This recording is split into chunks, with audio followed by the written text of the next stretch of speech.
Okay, today we are very welcome.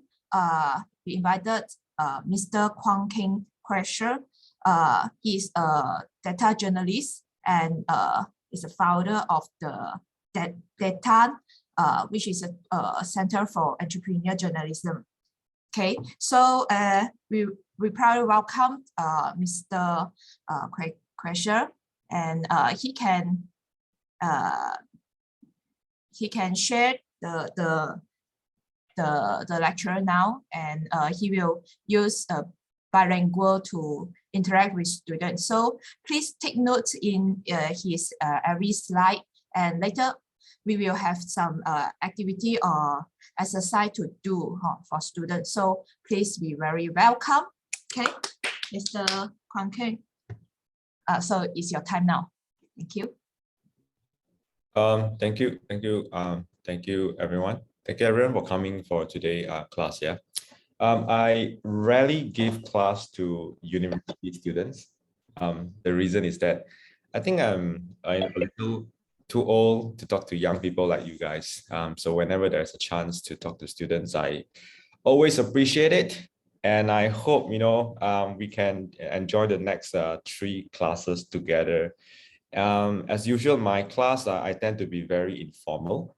So if you have any questions, if you have any thoughts, right, feel free to put it in the chat box, or if you want to unmute and talk to the microphone, please feel free to do so. If I'm going too fast, let me know. I can slow down. If I am going too slow, then probably that's the good speed, right? Okay. Today we are going to talk about a new, it's actually not new, right? It's called data journalism. This is actually not new, because it has been, it has become a main discipline and in the world of journalism in the past 10 years, right? It is already 10 years, right? When I went to New York University to study my master's in journalism, that was 2013, okay? During that time, many newsrooms have started, to establish their own data journalism team in the newsrooms. However, that was, in the US and in Europe, right? If we look at Asia, okay, it has become a main discipline in the past, probably I would say like 5-6 years, all right? We still don't have, it is still not a default thing in all the newsrooms. Well, what is the default thing? Default things means, every newsroom has one. For example, social media editor. For example, video production. Okay, those kind of units or those kind of specialized teams, right? They usually exist in almost all newsrooms, but you don't see data journalism yet. Okay.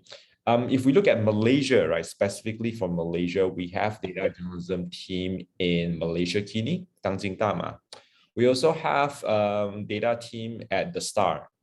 Recently, I know that Bernama has set up, a data team as well as Sinar Harian, right? So you can see that it is across language, and many newsrooms realize that, they have to start doing something in data. Okay, so this is in Malaysia in an emerging field in the industry of news production. So there are a lot of opportunities, right? When something is new, everybody's trying to do it. There are always a lot of opportunities, right? And that is why I think that is the reason why I'm here today, sharing with you what is data journalism. I have been doing data journalism since 2015 when I came back from the US and started my own company. So until now, 2021, it has been 6 years. Right. So very quickly, let's look at what is data journalism. Oh yeah. So today, day one, our class one, right? These are some of the things that I would like to cover. Okay. Again, it is a very basic introduction to data storytelling, right? I use the word data storytelling and data journalism sometimes interchangeably. Basically the idea is the same, right? You use data to produce a story or to produce a news report. Okay. We are going to do a world tour to go around the world and see different forms of data journalism published by different publications. And hopefully, by looking at all the different projects, you would have a better idea of what is data journalism. Of course, then we'll talk about what makes a good data journalism and how do we approach a topic through data, right? This for the last part, we will have 2 exercises for you guys, right? So that you can start to think like a data journalist. So first question first, okay? What's data journalism? What are we talking about? Data and journalism, how do we combine these 2 different fields together? The short answer to data journalism is that, is journalism done with data, right? We do the data journalism using data. This kind of answers the questions, but doesn't really help much, right? You are just playing with words, right? In a more specific definition would be, data can be the source of data journalism, or it can be the tool with which the story is told, right? Or it can be both. So look at the keywords here. First, data can be the source, right? It is a source of data journalism. It's the source of the news report. It is the source of the story. Or it can be the tool that helps you to tell the story, right? So there are 2 keywords here, okay? Data is the source of the story, or data is the tool to tell the stories. Sometimes it can be both, right? Later, when I show you, the different examples from all over the world, I would like you to think, from this angle, right? Try to figure out, okay, in this story, is data the source or is data the tool, right? But what do you tell people? Like, what do you do if you are a data journalist? For example, I have to, when my parents ask me, hey, what do you actually do? Are you still a reporter? Are you still a journalist? I say, yeah, I'm a journalist. But instead of, doing a lot of field reporting, right, which means you go to the ground, talk to people, take photos, right? Instead of doing all those we call more traditional way of reporting, my job as a data journalist, what do I do every day, right? Here are some of those workflows that we do every day. We do data gathering, right? Which means you collect data, you gather the data, and you have to clean the data. If the data, has errors, mistakes, misspellings, you have to clean the data. Of course, after cleaning the data, you have to organize the data, right? Organize the data, which means, if it is in a format, for example, if it is in a PDF file, you might want to convert it into a spreadsheet, which is Excel or CSV file, right? And after you organize your file, your data, you need to do the analysis, right? This is the part where you do the analysis of the data to help you find the stories or to help you find any interesting insights for your story. After you analyze the data, you find something, then you have to visualize your data. Visualize means you convert the data into something visual, right? A chart, a map, sometimes some interactive applications online, right? So visualizing. And of course, finally, you publish the data as a story or as a news report to support the creation of acts of journalism. The last part is important. The first part, right? The gathering, cleaning, organizing, analyzing, visualizing, and publishing data, right? All these works, right? All these different tasks are also done by other professionals. For example, if you are a data scientist, you will be doing this as well. If you are a statistician, right? If you work with our statistics department, you have to do all this thing as well, right? But the purpose is different. Our purpose of doing all these tasks, to perform these tasks, is to support journalism, right? And what is journalism, right? For me, journalism is very simple, right? We are trying to deliver information to our users or to our readers so they are able to make informed decisions, right? We want to explain something, or we want to deliver some information so that, they can learn something from our information and they can make a better decision in their daily lives, right? That is, for me, a very simple way of explaining what is journalism. And remember that all these tasks are done to support journalism. We are not doing this task to support, for example, the business decision of commercial companies. No, that's not what we are doing. To do social research, no. Very similar to what social scientists have been doing, but not really our purpose, right? Our purpose is for journalism. So that differentiates us from other professionals who are also dealing with data every day. All right.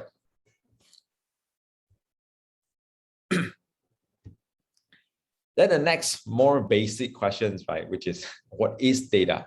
Okay, just now we talked about data journalism, but what about data, right? Is data only numbers? Anyone would like to answer these questions? What is data? There's no right or wrong answer. When people ask you what is data, how would you explain? You can put that in the chat box. How would you explain what is data? Or what is the first thing that comes to your mind when it comes to data? I'll just wait here until you give me some comment.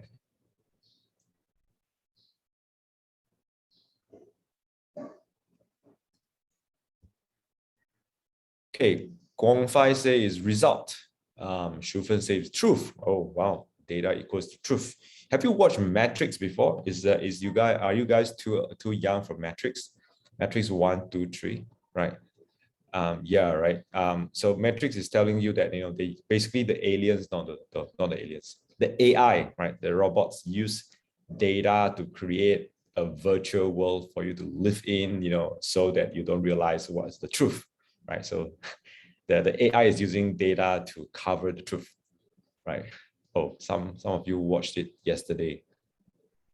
Is the new one came out yet? I don't think so, right? You're watching the old one. Okay, some of you say fact. Data is fact. Do you know that people can use data to lie, to make fake news, to make misinformation as well? For example, if you look at the data about the vaccination efficacy, right? How efficient is the vaccination? Many people use data for their own purpose, right? Some of them use data to mislead people. Some of them use data to lie to people, right? So data might not be, fact, might not be truth. It depends on how you use the data. But what do you mean by data? Still go back to this question. What do you mean by data? When you say data, what do you mean? What is considered data? What is not considered data? Any more answer? Any more comments?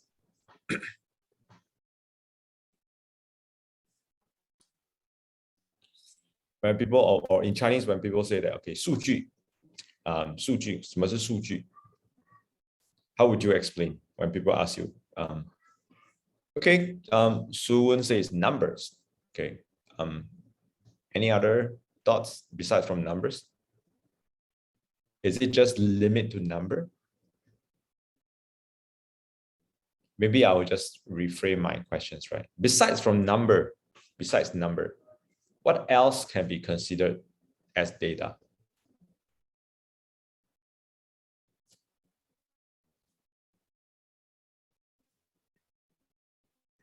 Information, okay. Does all information considered as data? That's also another question, right? Do we consider everything, when we say data, which means, is it equals to information? Biyun said it's chart. Okay, I think chart is a presentation of data, right? Presentation of data. Same as infographic. Infographic is a presentation of data, right? You have data, you want to present it, you make a chart or you make an infographic to present the data. Min K said that collect detail. Probably correct. Data is about details of something. right? So let's look at, for the purpose of data journalism, let's look at a very simple definition of data. Oops.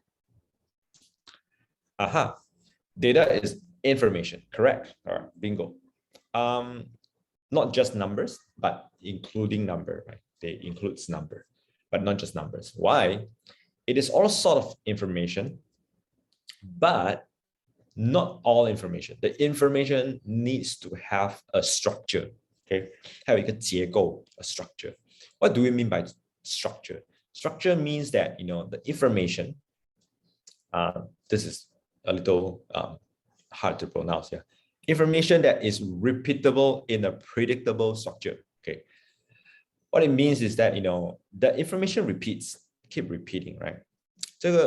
这个资讯它会一直重复，但是它重复的方式是有一个结构的，然后这个结构是我们可以预测得到的 right? So it's a predictable structure. We can predict the information with the structure. For example, our My Card has a lot of information, right, about this person, about the owner of the My Card. Okay, you have what do you have there? A name. What else? Your My Card number, your IC number, right? IC number is how many digits? 6 plus 2 plus 4, 12 digits, right? The first 6 digits are your date of birth, followed by where were you born, the state, and the last 4 digits, I'm not sure. I know the last digit, shows your gender, whether you are male or female, right? So we know My Card has all this information. Every My Card has the same structure, right? Every My Card has a name, has a IC number, has an address. It also has your religion, right? What else? I think those are the basic things, right? So the information in My Card, right, is considered data. Why is it considered data? Because it has a structure. And this structure is repeatable in all My Cards, okay? And it is predictable, which means that we can predict that if you give me a My Card, right, I know there's a name, there's an address, there's an IC number, there's a religion, okay? I can predict the structure in every My Card. And that, we call it data, okay? So you can see that in My Card, there's a name. Name is ABC, right? Alphabet is not numbers. So it's not just numbers, right? Your address, your religion, those are not numbers as well. So data is not just numbers, right? But data is structured information. However, one thing that I need to clarify here is that nowadays people like to talk about big data, okay? 大数据, big data. Big data is very different from the definition here, the structured information, because big data means that it is not traditional. Big data is a new concept. Big data has some new definition. It is not the traditional way of defining data. Big data means that it is big, the size is big, and the second thing is that it might not have any structure, no structure. Okay, which means the first data, the first information, that probably like the first information you get is maybe the name, and second person gives you the height of that person, and the third person gives you the weight of the person, right? Not name. So for big data, one of the characteristics is that there's no structure sometimes. Okay, but for our for usually what we are doing with journalism, with data journalism or storytelling, right?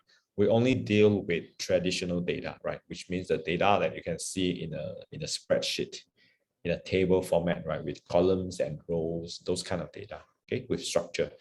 We are not talking about big data here. Although this term has been used widely by a lot of people, but I don't think all of them actually know what it means. Okay, so that's another discussion if you want to talk about big data. All right, so let's get rid of data. I hope now you have a better idea of what is data.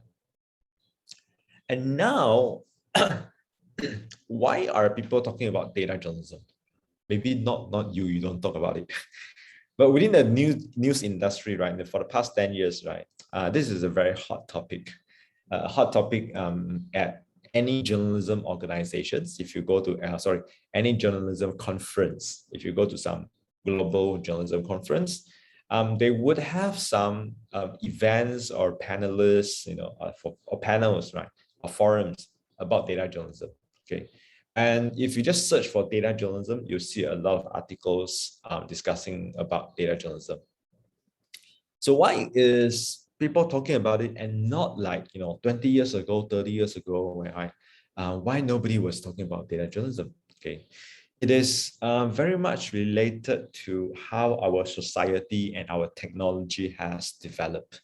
Okay, so here are a list of factors, okay, that happened in the past 10 years, that allows the rise of data journalism.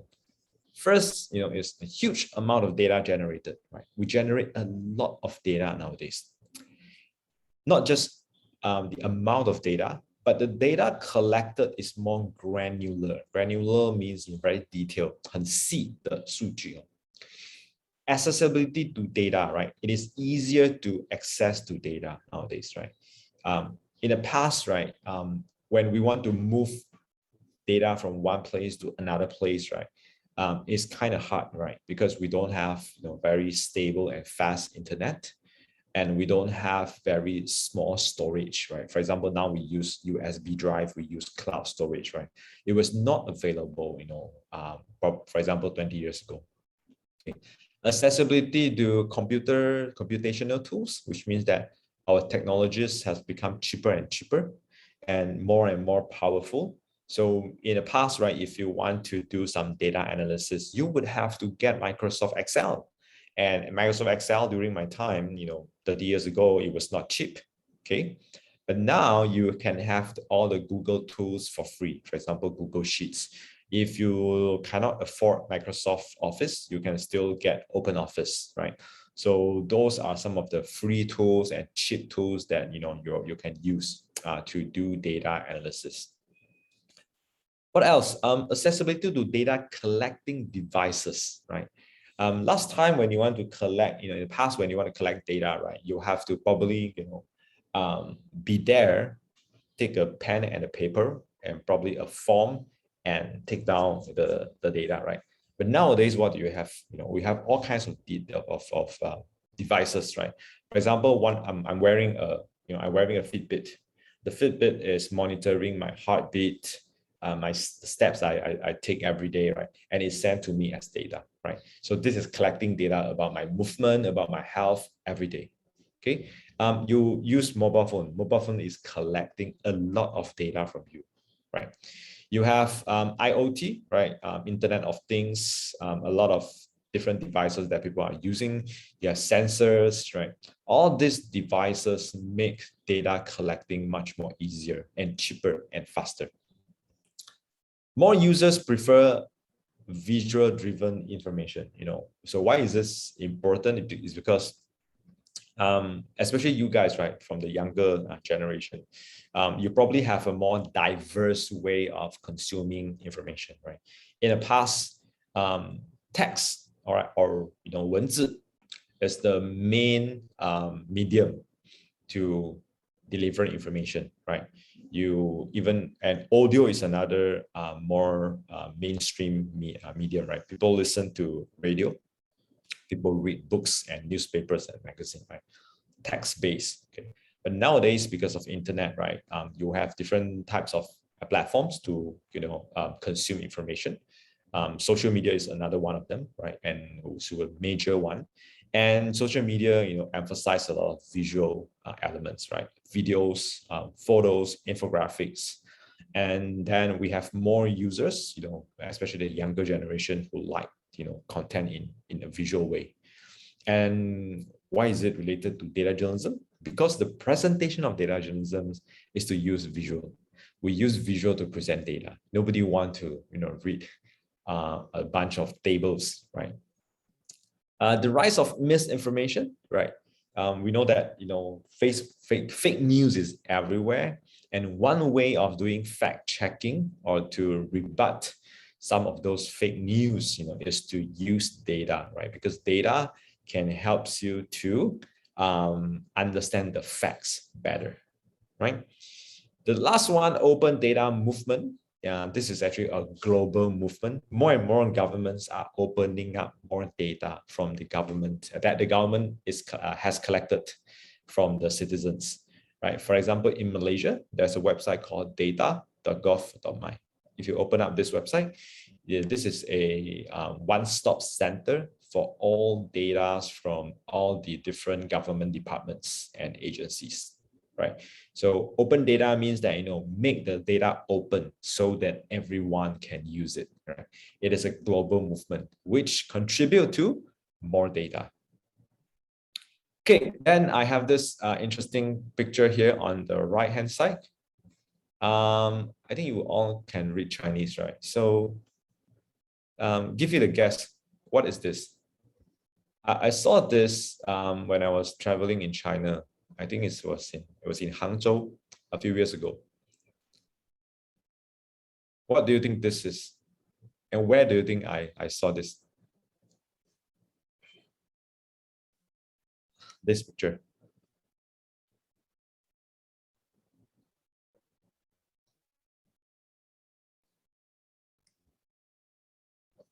Anyone want to make a guess?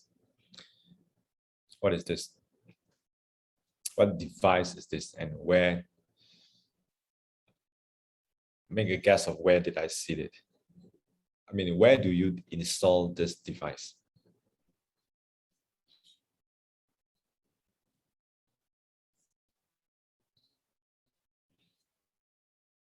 Okay, Chi Yong said it's toilet.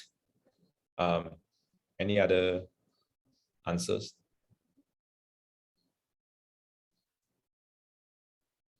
Or have you seen one? Have you seen one?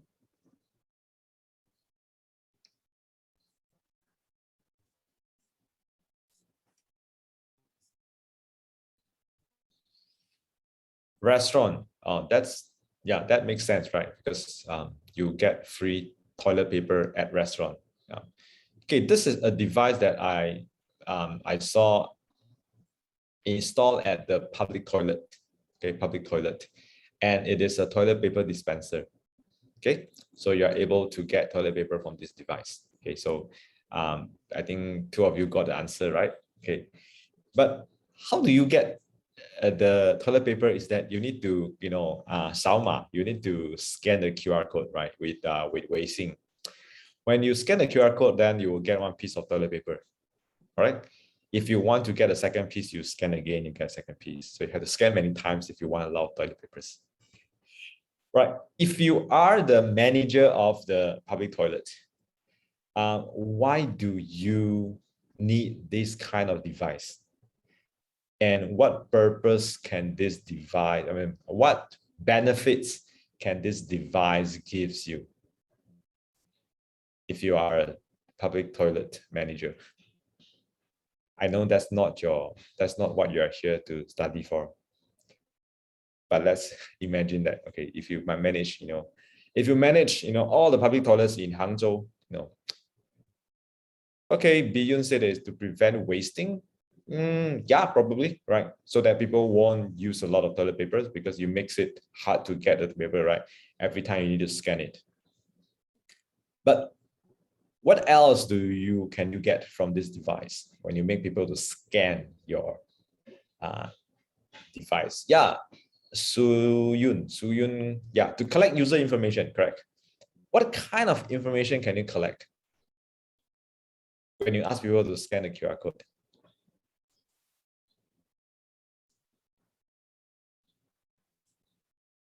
What kind of information?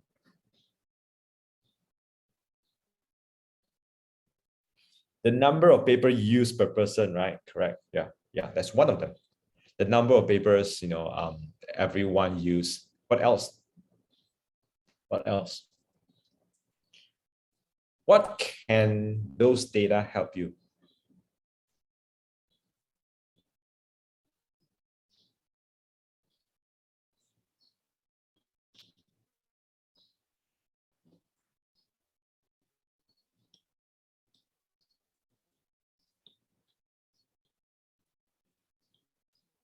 The location of toilet.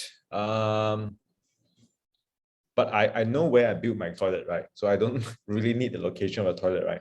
When I build my toilets, I know exactly where is my toilet. So what do you mean by that? Or maybe I understand it wrongly. What do you mean by the location of toilet?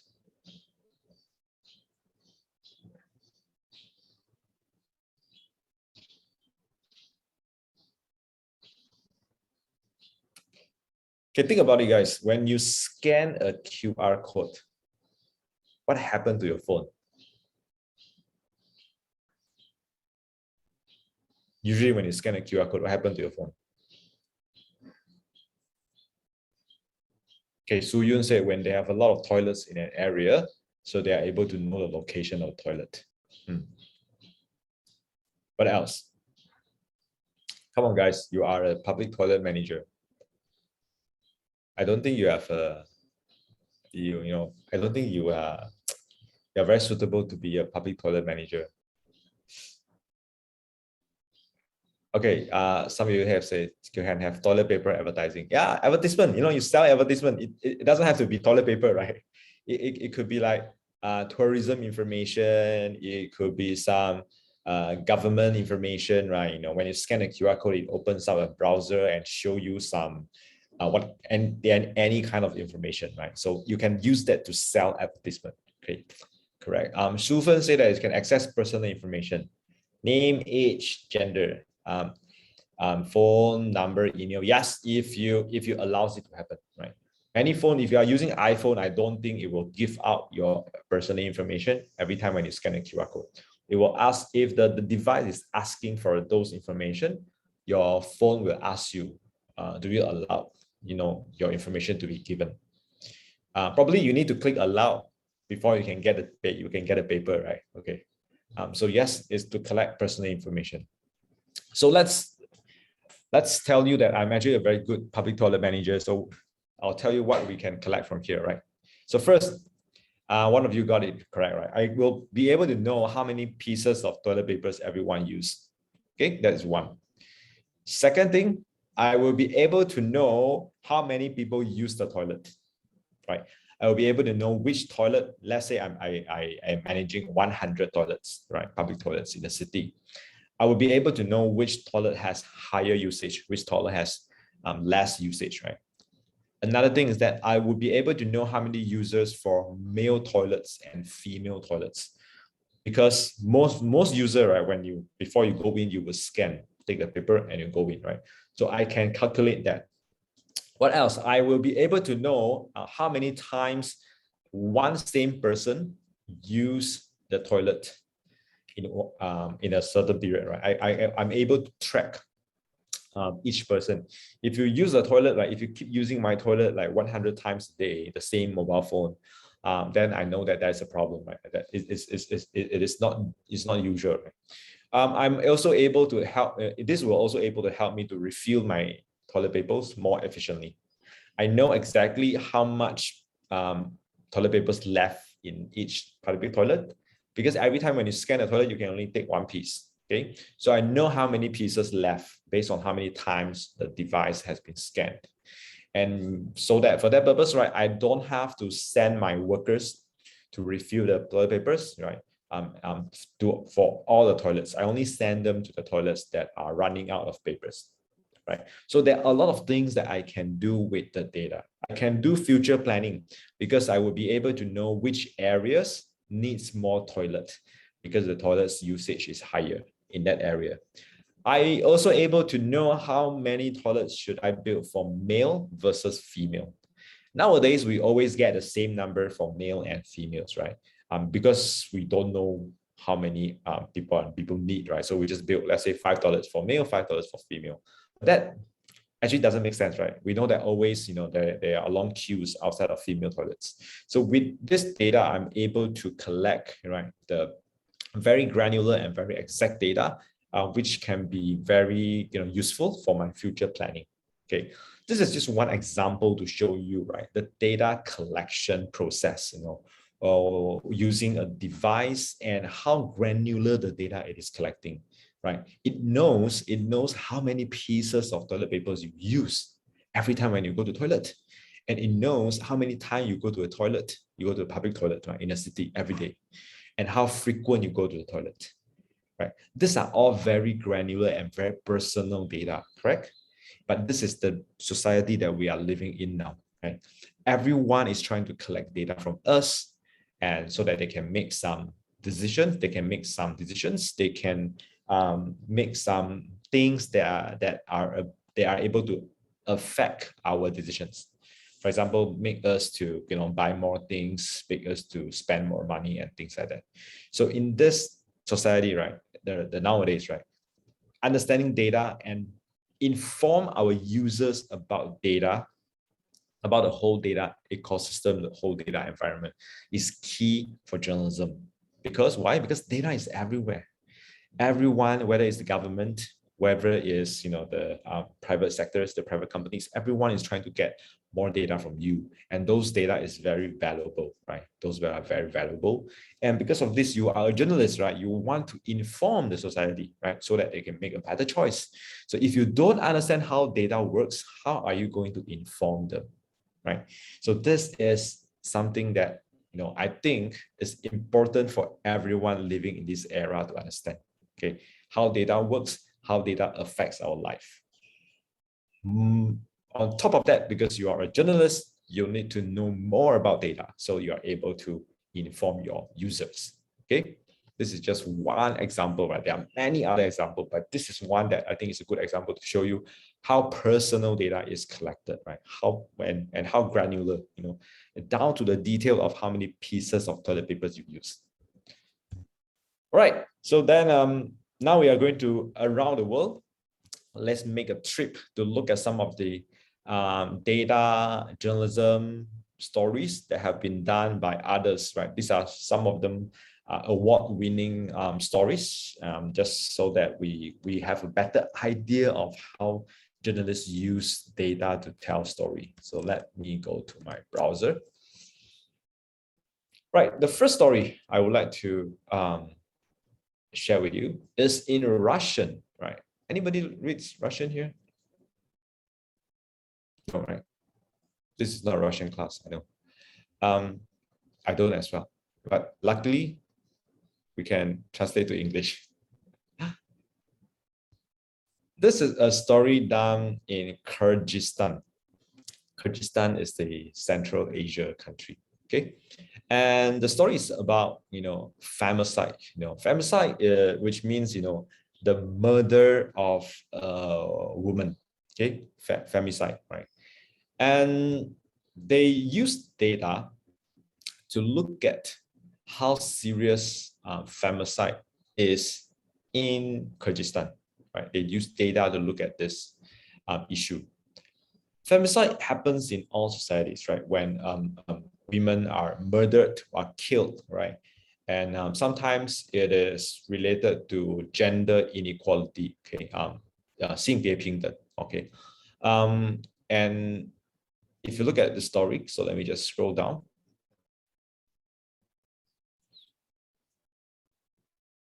It won the Sigma Awards 2021. Okay, the Sigma Awards is the international awards specifically for data journalism, right? So these are all about murders of women. If you scroll down, they know that femicide is a serious issue in Kyrgyzstan. However, the police doesn't have data about femicide, because the police doesn't do any study on this case in this type of crimes, and it doesn't collect data specifically for femicide. And because of that, this organization is called Klub. Klub is a media publication in Kyrgyzstan, right? They went to collect data for themselves, okay? So let me just show you the data part.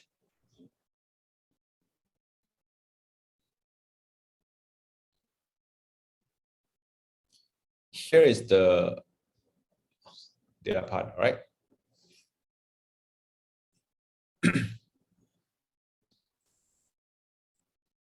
They collected the data from over 700 criminal cases, right? That has the word murder and where a woman was killed. How do they collect this data? They have to scan through all the media reports. So they look at all the media reports, the news reports, when someone was killed or murdered and that victim is a woman, right? So they look at all the media reports. They did not get the data from the police. However, they searched the internet for all media reports in Kyrgyzstan. When someone was murdered or killed, and that victim is a woman. Okay, they collected all the data, then they looked through them, categorized them, and to see, some of the details in this, in those cases. Okay, so the first one, this one. Okay, let me just open it up.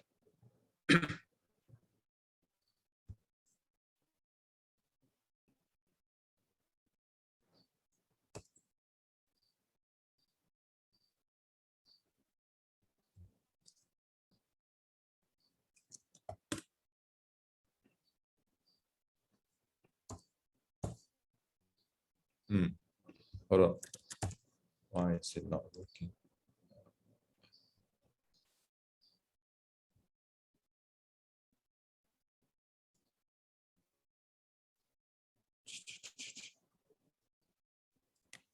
Give me one moment. Yeah.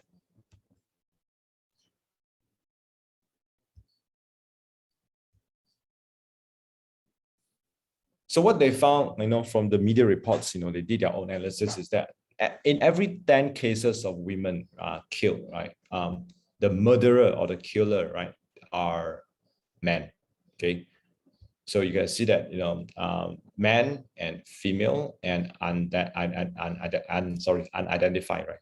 They look at the data for 1, 2, 3, 4, 5, 6, 7, 8, 9, 10, 11 years. Okay, all the data in 11 years. Out of all the cases, right? In most of the cases, right, the killers or the murderers are male. Okay, the female are minority, and of course there are some cases where they are not able to identify the gender of the murderer or the killer. Okay, so most of the case, the murderer are men. This is what they found. What else they found? Okay, again, I have to open this part. I need to say it to English. Most often, women are killed by their closest partners, husbands or roommates. Roommates, probably the translation is not very accurate here, but which means, someone, that shared a room with them, right? So probably their family member. So you can see that the first one, this is actually for husband, okay, 38%, and 16% are roommates, okay? So this is not somebody that, the killer is not somebody that, you don't know, right? Usually they are very close to you, husbands and roommates. And that tells you a problem, right? That this is related to family affairs. This is related to domestic violence, right? And they look at some of the cases. Some of them, the reasons of murdering their wife is because their wife, interfere with them when they are watching TV, when the husbands are watching TV, or they cook dinner too slow, right? And this is about the brutality of the cases, right? Which means what kind of weapons they use, what kind of injuries they suffer, okay? Most of the victims, they suffer serious injuries and multiple stabs wounds, okay? Yeah, so that, basically is their findings, okay? So what did they do? Why did this story, deserve an award, right? So it's because femicide is a serious problem in Kyrgyzstan, okay? However, nobody really did an analysis about it to show people, why is it, why this is serious, how serious it is, right? Nobody really did an analysis. And Kloop, they did the analysis using their own data. Because why? Because the authorities, the police, right? The police, the government, nobody is collecting data about femicide. And nobody look into, who are the murderers, what are the problems, what are the causes. Nobody look at it. So this is actually the first article, the first news report in Kyrgyzstan that look at femicide for the past 11 years and trying to find insights from those data, right? For example, they found that most of the killers are men, and most of the killers, they are men close to the victims, their husbands, their roommates, right? And most of them, most of those cases saw serious injuries, right? So this is a very classic example of how do you use the data to measure how serious a problem is and to uncover hidden patterns, right? These are hidden patterns. They were done by husbands and people close to them, and most of them are actually murdered by men, right? Even the authority, the government doesn't have this kind of information or doesn't have this kind of statistics, right? So this article is very important in terms of, raising awareness about femicide in Kyrgyzstan. All right. So this, is the, and you can look at it, there is a lot of visual elements here beside from some illustrations, some very simple chart, right? Those charts are very simple charts, right? Not very complicated, but yet it is an award-winning story. Okay. So let's look at another one, right? This was done by me together with the team at Malaysia Kini, published in August 11, 2 months ago. So this story has not won any awards yet. We hope we will win some awards next year. What about this story, right? This story is about the misinformation, or what we call fake news, coming from China and Taiwan and Hong Kong during the Hong Kong protests in 2019 and 2020.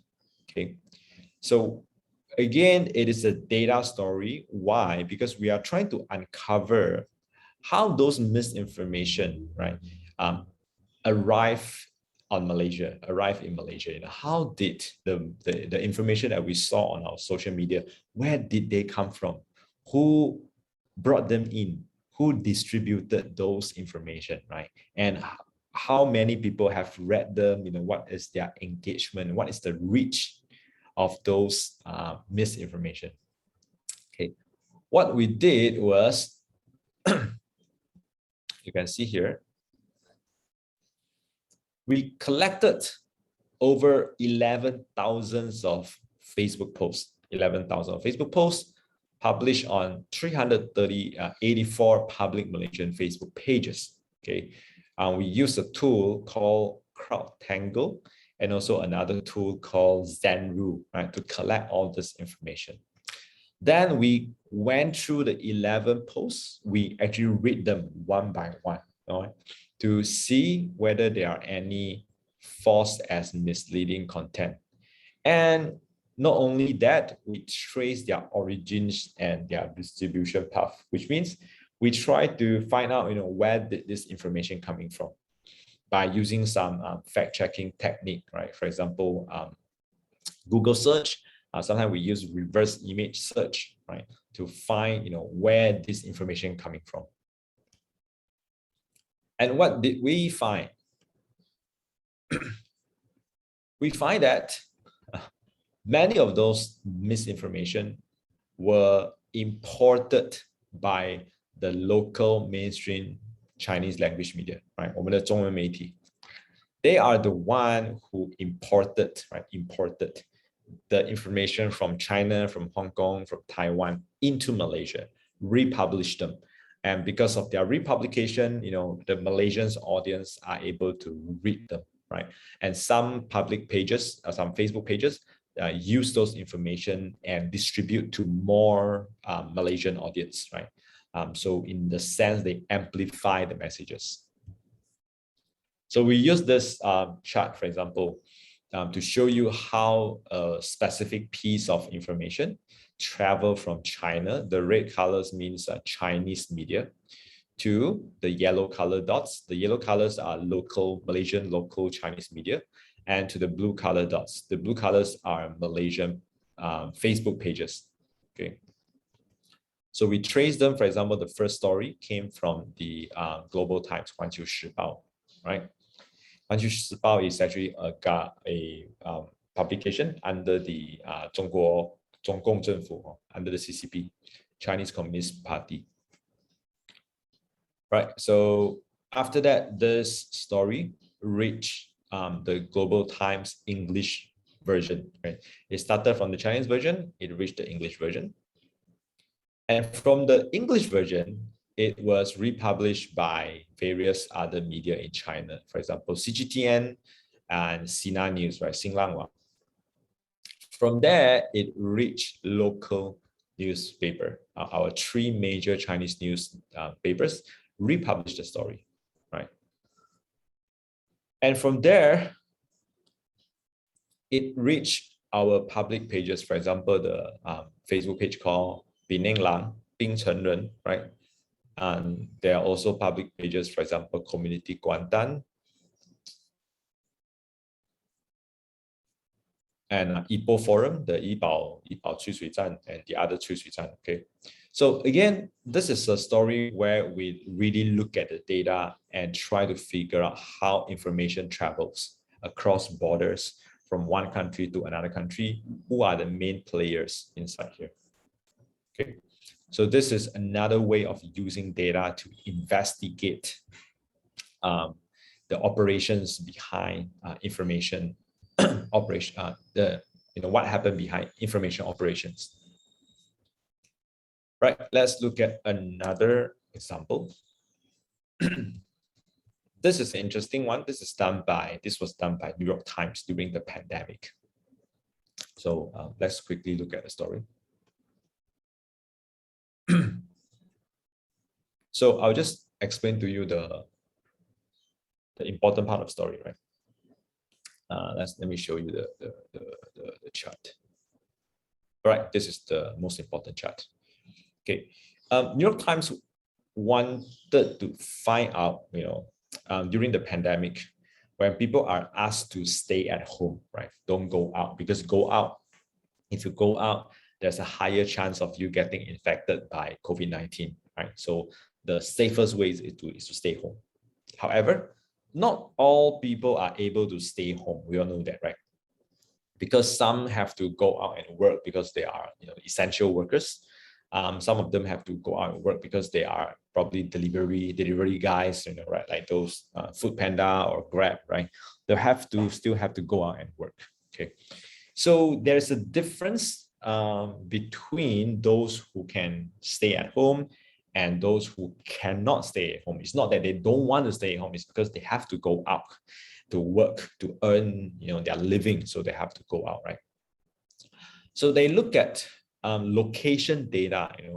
Location data here means that they get the data from telco companies, from your mobile phone operators. Okay, your mobile phone operators, they has all your location data. You know that, right? They know your location. They know what time you go out, what time you come back, because you switch on your location, or your geolocation options, right? They know where are you. And because of that, they know where you stay, right? Because you sleep at this location, every night you come back to this location, so they know that is your house, right? And every day during office hours, you were outside at a specific location. So they know that you go to work or you go to study, right? So they know where is your office or where is your school, right? If you bring your mobile phone with you, right? So they're able to track all your movement data. So New York Times are able to get the data from the telco companies. Of course, the data has been anonymized. Anonymized means that you won't be able to identify individual, right? It gives you the data for like a group of people, right? For example, 1,000 or 2,000, a few 100,000s of data, right?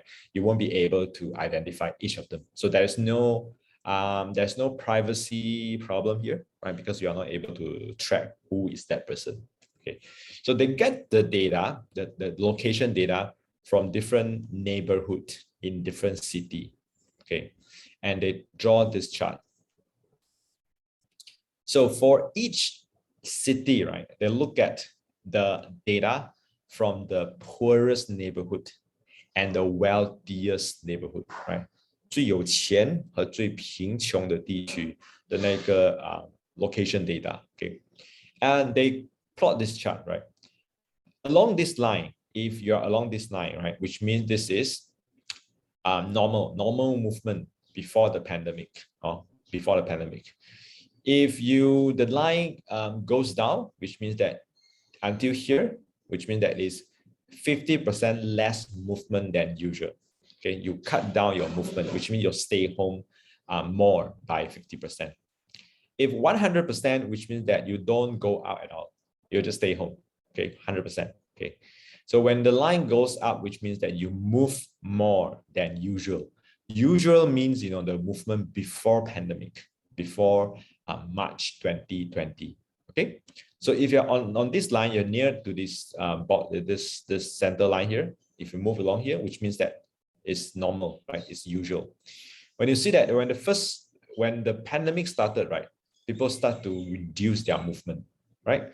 They reduce their movement here by 50%, and later some of them just stay at home totally, 100%. Okay, understand? Now look at the two lines. The orange lines is the location data from the poorest neighborhood. The blue line is the data from the wealthiest neighborhood. Okay, and you can see this is March 16, right? When the pandemic first started, and this is March 16, and you'll see by March 16, right?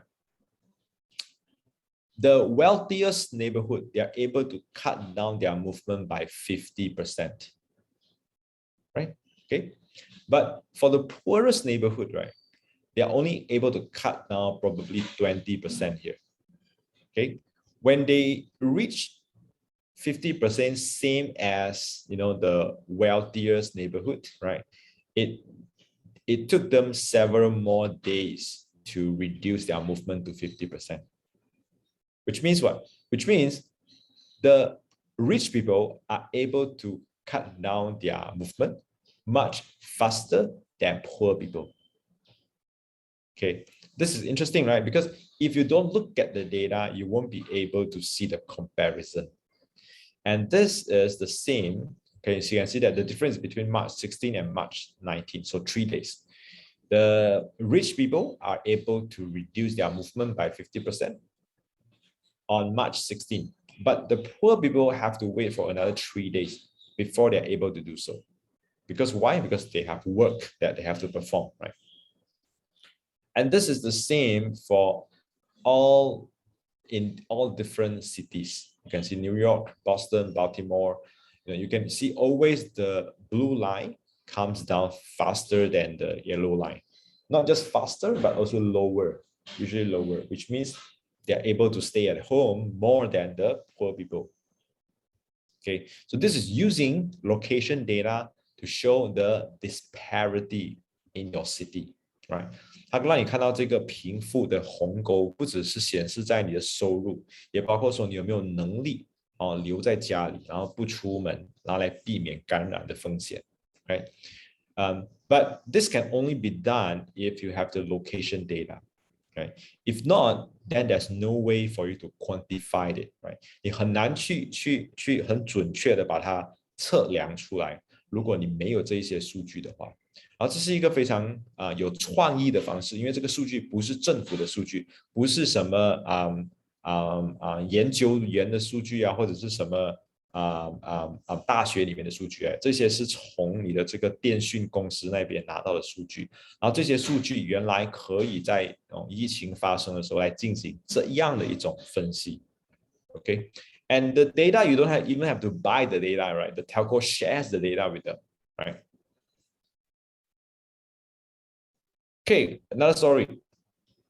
This is from Germany, right? Let's go to Germany, right? Anyone reads German here? I don't think so, right? Okay. So again, I'm going to translate to English. This is another interesting story. Why is it interesting? Is because that it used some IoT to collect data. So let me show you here. Okay, so this is in the city of Berlin. Okay, Berlin, 柏林哦，在德国的柏林。There are a lot of cyclists in the city of Berlin. People like to cycle to work, to school. And they always make this complaint. They complain that, you know, when the car overtake their bicycle, right? Overtake them, the car is too near to them. Okay, the distance between the car and the bicycle is too near. And because of that, it's very dangerous, right? Because, you know, you can imagine when you're cycling, the car gets to you very near, right? It almost knock you down. So it's very dangerous. And there is actually a law that says that, you know, when you're overtaking a cyclist, right, you need to make sure that the distance between the car and the cyclist is at least 1.5 meter. Okay, 1.5 meter, right, to keep the safety distance, right? If you move less than 1.5 meter, then you can get a summon, you can get a fine, traffic summon, right, by the traffic police. Okay, so a lot of cyclists complain, you know, they feel very dangerous, you know, when this overtaking happened, because most of the overtaking were less than 1.5 meter. You know, they are illegal, right? They are illegal, less than 1.5 meter, and they are very dangerous. However, when you ask the police will tell you that no, this is not a problem at all. Why? Because we issue very few summons for this kind of offense, right? Of course, you know, when the summon is few, they don't issue a lot of summons. For them, it reflects or it shows them that the problem is not serious. And if the problem is serious, then we would issue a lot more summons. Make sense or not? Right? It probably makes sense, right? But also it depends on the enforcement. 所以如果那个警察说，我们开很少这个罚单嘛，所以这个问题不严重吗？如果问题严重的话，那么我应该会开很多罚单，我们应该会开很多的罚单。但是也可能他没有去执法嘛，他没有去执法，他看不到这些东西哦，他就没有开罚单哦。所以你要怎么样去测量说这个问题是严重还是不严重 ？Okay, this is why this publication called Tagesspiegel. Tagesspiegel is a publication in Germany. They want to measure this problem, right? They want to measure a problem with data. So how do they measure it? Here, they assemble a sensor, 100 sensors, okay? And they'll give the sensors to 100 volunteers who cycle to school or to work every day. Right? They cycle every day. So they give this device, this sensor to 100 of them. What does this sensor do is that you will have to install the sensor on your handlebar on your bicycle, right? Every time when there's a car overtaking you, right, the sensor would detect the car and take a picture of the car and measure the distance between the cyclist and the car. Okay, it measures the distance between the cyclist, the bicycle, and the car, and take a picture. The picture is to prove that this is the car. Okay, the distance is to know how far or how near the car between the car and the bicycle. Okay, makes sense? Because they want to know how serious the problem is. Okay, so let's look at what they found here. 100 cyclists, right?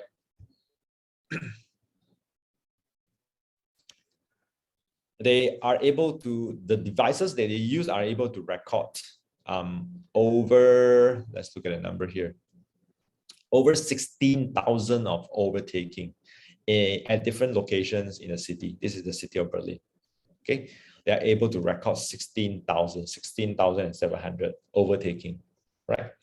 Out of this 16,700 overtaking, how many of them are less than 1.5 meters? Let's look at this. 9,400, which means more than half, right, of the overtaking are actually done under 1.5 meters at all those locations. You can see the yellow color. Yellow color means that less than 1.5 meters.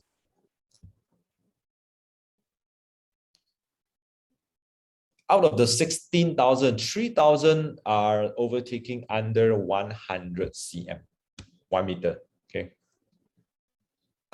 Then, out of them, 192 overtakings are below 50 cm. Below 50 cm is extremely close, right? It's like 50 cm like this.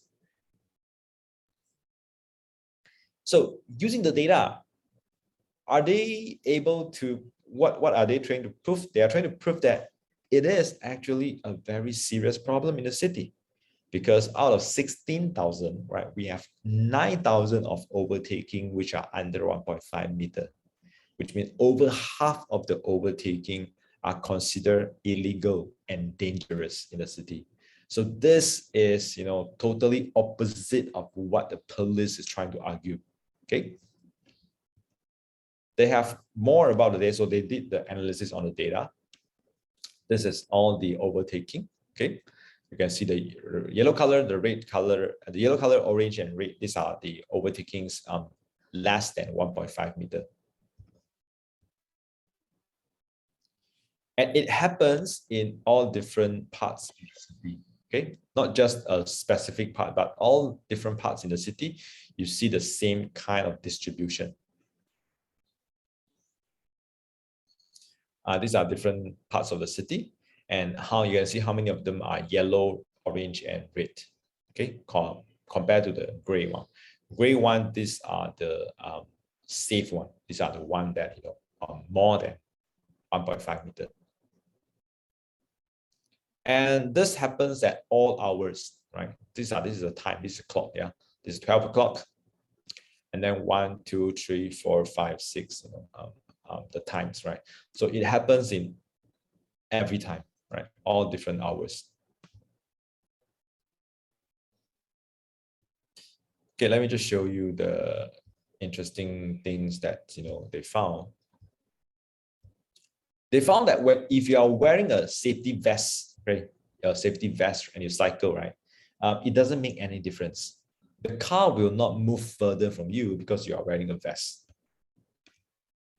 If you wear a helmet, no difference.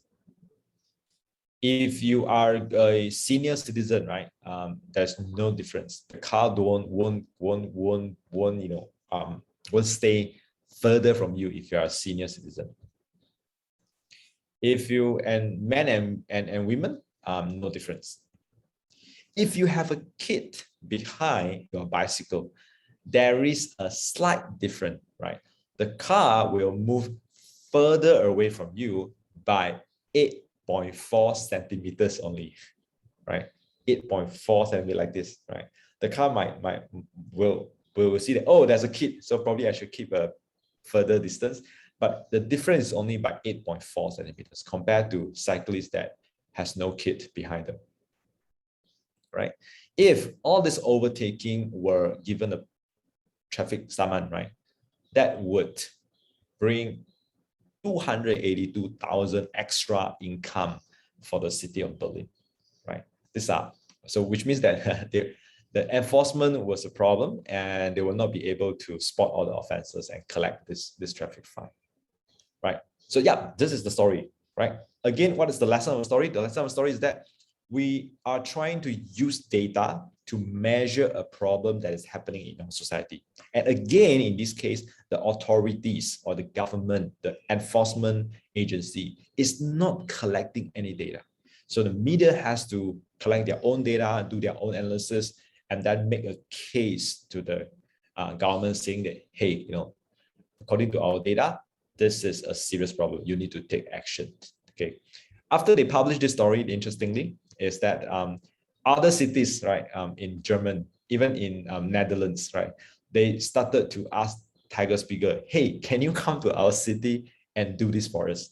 Because I think we have the same problem. But again, our government say, no, there's no problem. So we want to do this same experiment and same analysis for our city, right? And of course, there are a lot of impacts after the story was published, right? The government was forced to take action, right? Because the story was very popular. People talk about this issue a lot, and the government was under pressure and have to take action. Okay, probably other stories I'll just quickly go through them. So we are able to measure problems, the impacts and the causes by using data, right? And it is more convincing, right? Because you're showing data. You are not just talking to some experts and experts tell you that, oh, we think, this is what's happening. No. And you are, showing people that this is a serious problem because we have data to back up our argument, right? So that is a very powerful thing to do. And it's very convincing because you are showing the data. Another two stories that I want to show you, like how you use data to measure problem. One is another story done by New York Times. New York Times is one of the best data journalism, one of the best media publications in terms of data journalism. This is a story that they did for two kids in the city of New Delhi in India. Okay, so let's look at them. They compare one guy, this boy and this girl, right? And the air pollution that they are exposed to during their daily life, right? Who gets to breathe clean air in New Delhi? This is in early morning when they woke up, right? When they wake up to prepare to go to school, you can see this is the exposure to air pollution for the boy, and this is the exposure to air pollution by the girl. This is where they live. This is the boy's neighborhood. This is the girl's neighborhood. Okay, and now you can see that this is the boy is actually from a poor family and neighborhood, and the girl is living in a rich neighborhood from a rich family. And the distance between the two houses.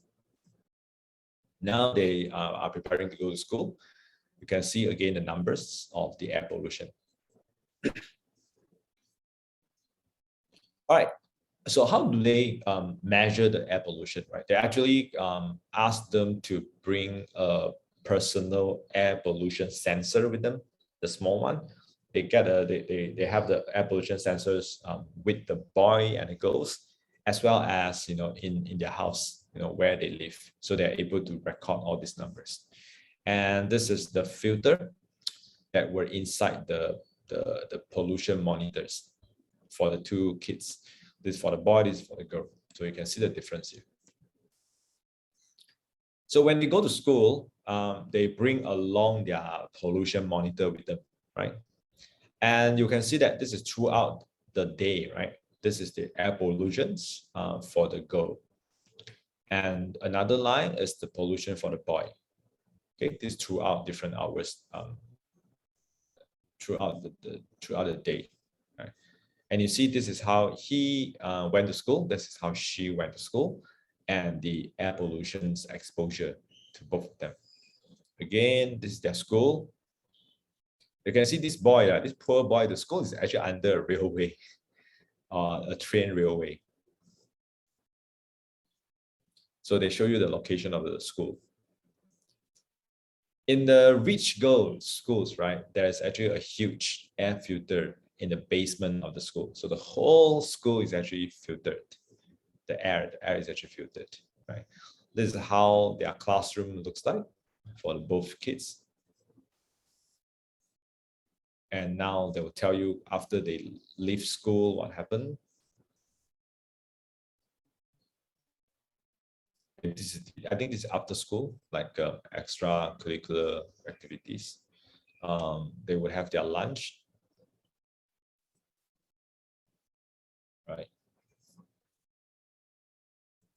Then they tell you that the air pollution is actually a very serious problem in India. Okay.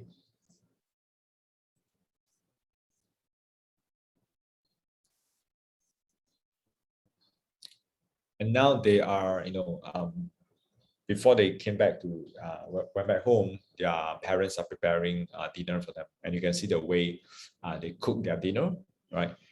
Because they are using this fire, I think this coal fire. You can see that the air pollution index is very, very high, right? And this guy, this man here is not even the father. This man is actually their family helper. Okay.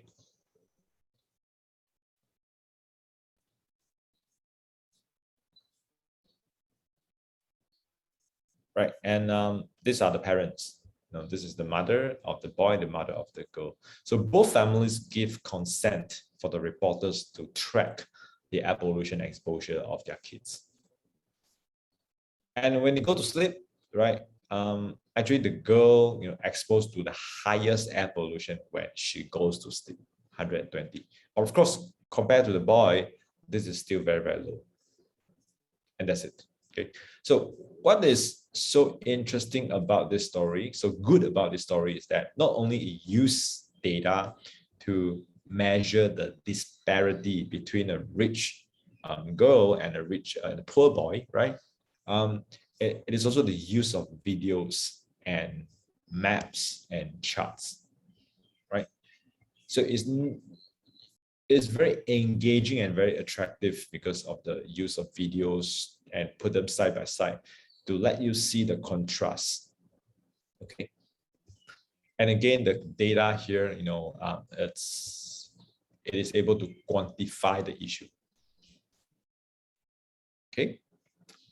Next one, right? This is a more simpler story. It's the vaccines roll out in the city of Toronto in Canada. Just look at the two maps here, guys. The red map is about COVID-19 hospitalization and death. The blue maps are vaccinations. Okay. What can you see here? This one and this one. Try to compare the two maps and tell me what do you see. What can you observe from here? This is the hospitalizations and death per 1,000 population in different areas in the city of Toronto. These are the percentage of vaccinated, how many percent of people vaccinated in the different areas of Toronto. If you compare this with this, what do you see?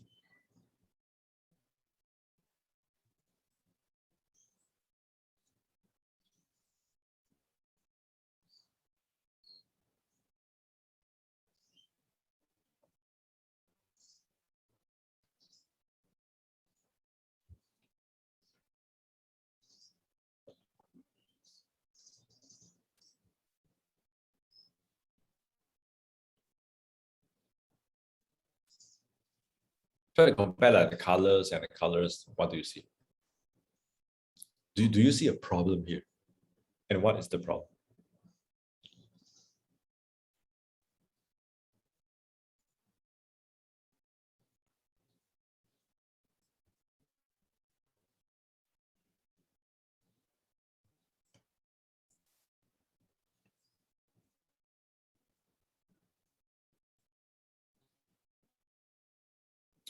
Who doesn't understand? Can let me know as well. That I don't understand the two maps. I'm not sure what to look for. Okay, cool. Guang Fai said you're understanding. Okay, maybe I'll give you a few more minutes. Take a look at this.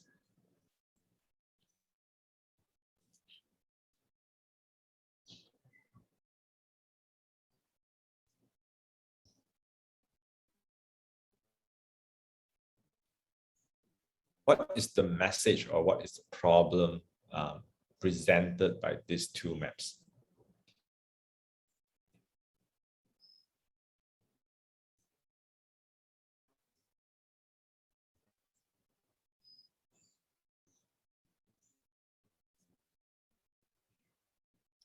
Chion said some area has not get the vaccine. Yeah.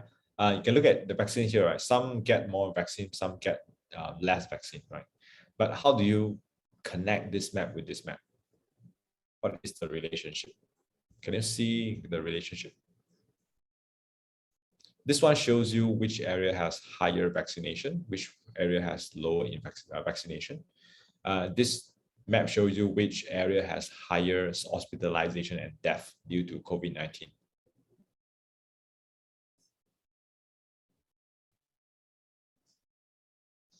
What can you see here?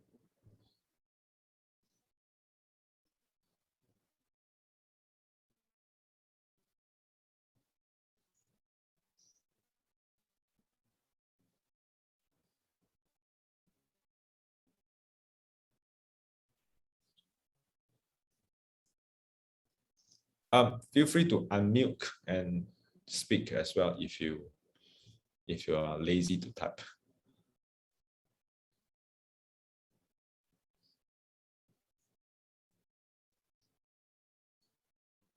Yeah, I think you guys now spot the difference, right? Biyun and Shufen, right? People in Samgara get vaccinated, but the number of deaths is higher. Okay, another one, Shufen said that blue has more darkest area, means that more people are taking their vaccine, at least one dose. The blue area that people are taking vaccine are not in hospital. Okay, so probably just to give you more context, right? This happens first. The red map happens first because we know that vaccination came later, right? Vaccination came later, right? So these are the number of deaths. This happened first. And then after that, they start to roll out the vaccinations. So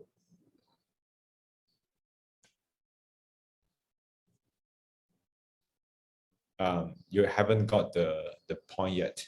Like nobody gets the most important point yet. Yeah, this happened first, yeah, because the death and hospitalization, of course, they happen first. And later they roll out the vaccination. This is the vaccination rates. So if you look at this and this, you know, and you are let's say you are a journalist or you are the government, okay, what is the problem here?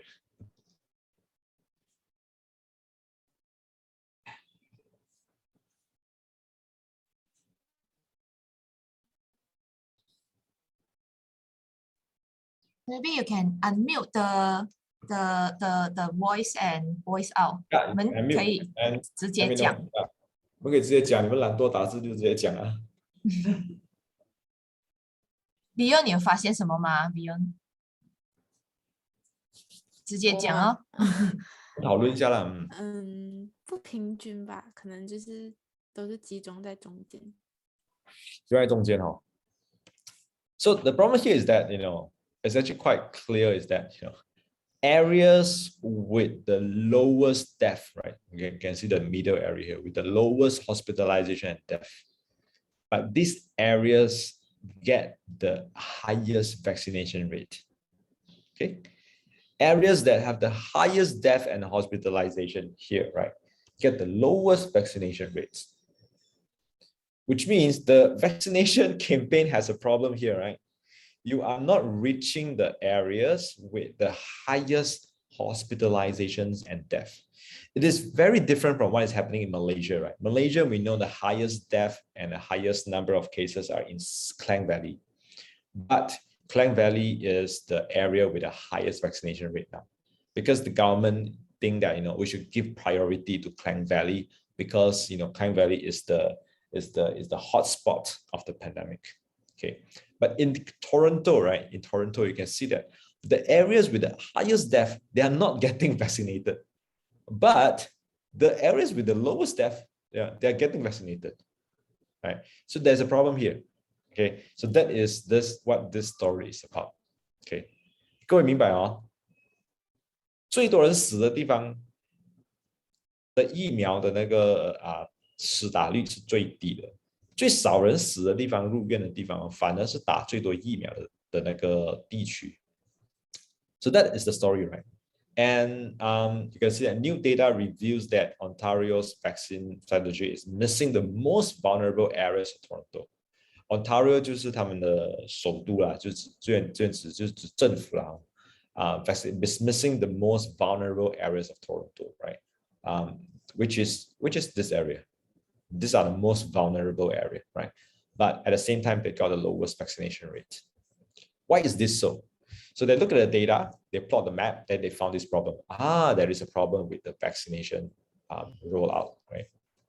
And why is that so? They then look at these two different neighborhoods, right? You can see that this neighborhood, this is where you can see that cases per 100, okay, cases per 100 is only 1.09, okay? So which means the number of cases here very low. What about this area? This area cases per 100 is 6.94, okay? So much higher than this area, okay? The hospitalization and death is 5. Here, the hospitalization and death is 0.5, so 10 times difference, okay? And why is that so? And why is still, you know, the vaccination rate here is 22%, but the vaccination rate here is 5%. So why is vaccination so high here compared to here? Because the vaccines in 3 km radius, which means, 在3公里以内, right? You have 29 pharmacies giving the vaccination, and you have 1 mass vaccination site that is opening soon. Okay, but in this area, same, if you put in a 3 km radius, there are only 6 pharmacies that gives vaccination. Okay, but the population, again, you compare population, the population here is 41,000, almost 42,000, right? The population here is 10,000, 4 times difference, but they have 29 pharmacies giving vaccines. Here, 4 times more population, more cases, more hospitalization and death, but there are only 6 pharmacies in this area. And this explains why these areas get vaccinated much higher than this area, right? This is what we call vaccination inequity. 就是这个疫苗不平均的分配 ，right？ 它没有在就是被影响最厉害的最严重的地方设立更多的这个施打疫苗的中心，反而是在这些另一个被影响没有那么严重的地方，那它有更多的这个接种中心哦。所以这一个就是如果你通过数据的话，你就可以看到，在这个疫苗的这个接种的这个政策上的这个不平衡，是用这种方式就可以找到。Okay, so this is again another analysis using data to measure the problem. Not just measure the problem, right? You also measure the causes of the problem, right? 你不只是看到这个问题你用这个数据来看问题你还可以看到说问题背后的原因是什么？原因就在于说这个接种中心太少了。Okay.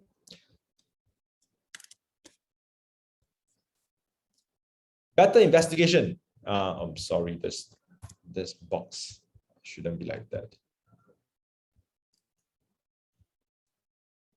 Okay. I think I hope you all have heard of the Pandora papers published 2 weeks ago. Okay, Pandora papers, right?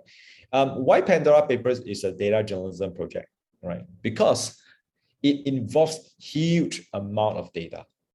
If you look at the documents, right, it's 2.94 terabytes with 11.9 million records and documents.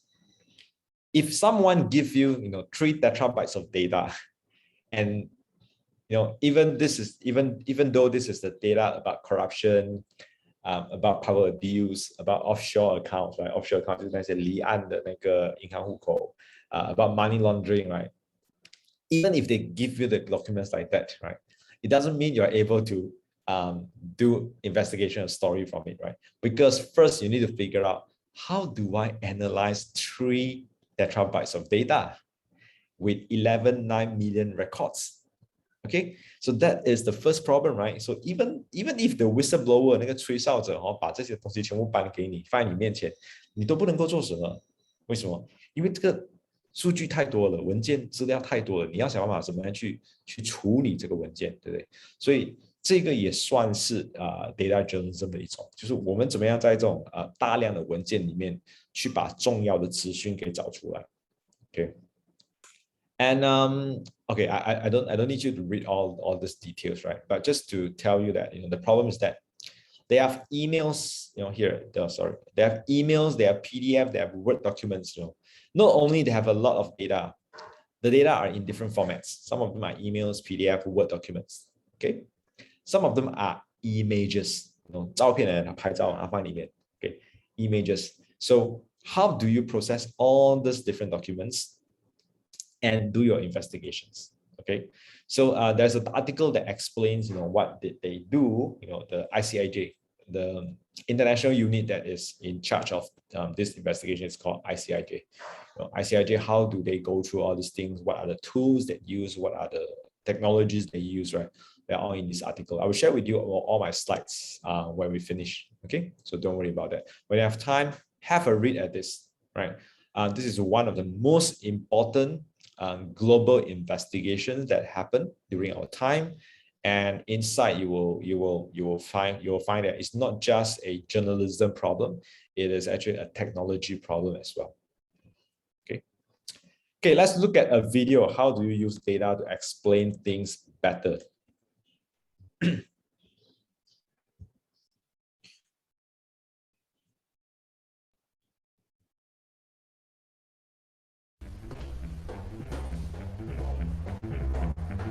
Visualization is right at the heart of my own work too. I teach global health. And I know having the data is not enough. I have to show it in ways people both enjoy and understand. Now, I'm going to try something I've never done before. Animating the data in real space, with a bit of technical assistance from the crew. So, here we go. First, an axis for health. Life expectancy, from 25 years to 75 years. And down here, an axis for wealth, income per person, $400, $4,000, and $40,000. So down here is poor and sick, and up here is rich and healthy. Now, I'm going to show you the world 200 years ago, in 1810. Here come all the countries. Europe brown, Asia red, Middle East green, Africa south of Sahara blue, and the Americas yellow. And the size of the country bubbles show the size of the population. And in 1810, it was pretty crowded down there, wasn't it? All countries were sick and poor. Life expectancy were below 40 in all countries. And only UK and the Netherlands were slightly better off, but not much. And now, why start the world?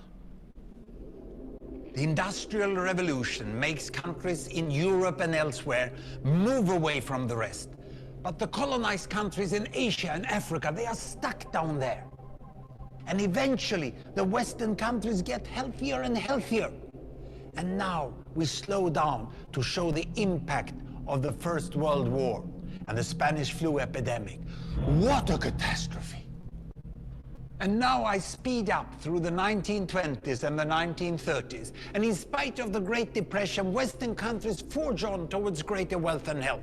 Japan and some others try to follow, but most countries stay down here. Now, after the tragedies of the Second World War, we stop a bit to look at the world in 1948. 1948 was a great year. The war was over, Sweden topped the medal table at the Winter Olympics, and I was born. But the differences between the countries of the world was wider than ever. The United States was in the front, Japan was catching up, Brazil was way behind, Iran was getting a little richer from oil, but still had short lives. And the Asian giants, China, India, Pakistan, Bangladesh, and Indonesia, they were still poor and sick down here. But look what is about to happen. Here we go again.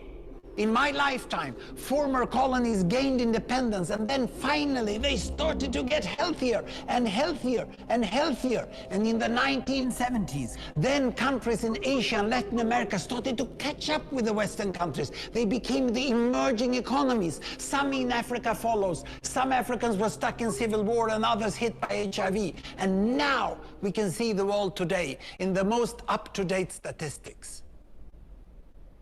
Most people today live in the middle, but there are huge differences at the same time between the best of countries and the worst of countries. And there are also huge inequalities within countries. These bubbles show country averages, but I can split them. Take China, I can split it into provinces. There goes Shanghai.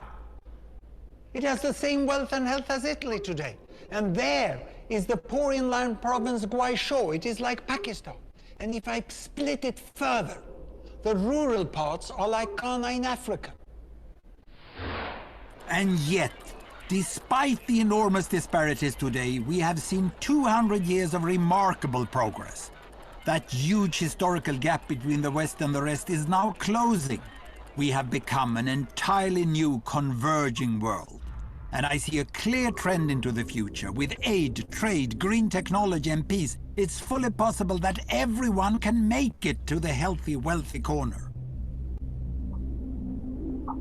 Well, what you 好， just 可以 seen 大概是 in 这 the 样 last 所以这个东西是在10年前做的哈， It was 10 years ago this was produced, right? And this professor, like his name is Hans Rosling. He has passed away a few years ago. He has done quite a number of videos like this, right? This is not the only one. He has done quite a number of few. You just have to, and he is very famous is, in this data visualization approach to explain global issues, to explain public health, right? You just have to Google his name and you'll be able to find more videos that he produced, right? This one he produced with the BBC News. And this was done 10 years ago, right? When you can see that latest statistics is 2009, okay? So again, this, is using data as a presentation tool. You can see how he used data and animated chart to explain the history of, public health and wealth, right? Okay. Imagine if you try to explain everything here using text, it would be a very long and boring article, right? But if you're able to present it using data visualization, you makes it much more engaged and attractive, right? Another one, not sure if you have seen one, right? Have you seen this? This was published by the Washington Post, and this is the most viewed article published by Washington Post before. It received the highest page views in the history of Washington Post digital publication.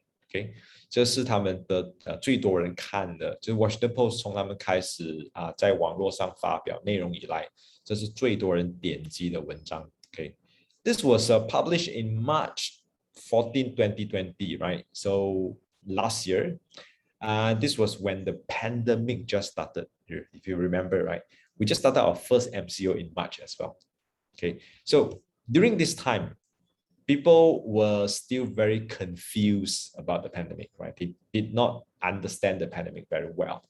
So remember that we have this new term called flatten the curve. We need to stay home, to have social distancing, to flatten the curve, right? The government keeps saying flatten the curve, but people don't actually understand what does flatten the curve means. Okay, so this article, is a explainer. Explainer means that it is trying to explain concepts. For example, how do we stop the outbreaks or the pandemic? By flattening the curve. Okay, so how did they show this? Let me just show you.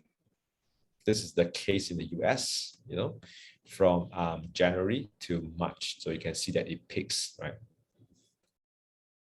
Here, it used this dot, this bouncing dot, right?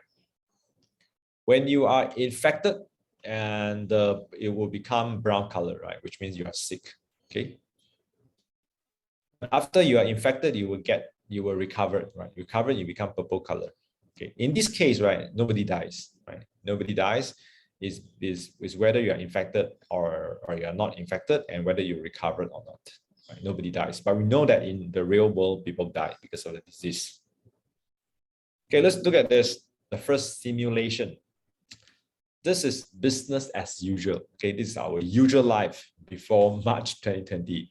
We used to move a lot, and because of that, the virus spread easily and faster, right? Much faster. So now it spreads to everyone, but everyone recovered after that, right? Under this simulation. Okay, you can see the curve. Okay, this is the curve that shows people infected, and this is the recovery. Okay, the second scenario, there's a quarantine, right? We try to quarantine the people infected with virus, but the quarantine later broke. Why it broke? Because so we know that sometimes people don't follow the quarantine orders.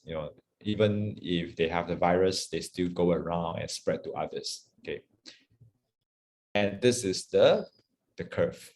Okay, look at this chart. Yeah, remember this chart. Okay, the third scenario.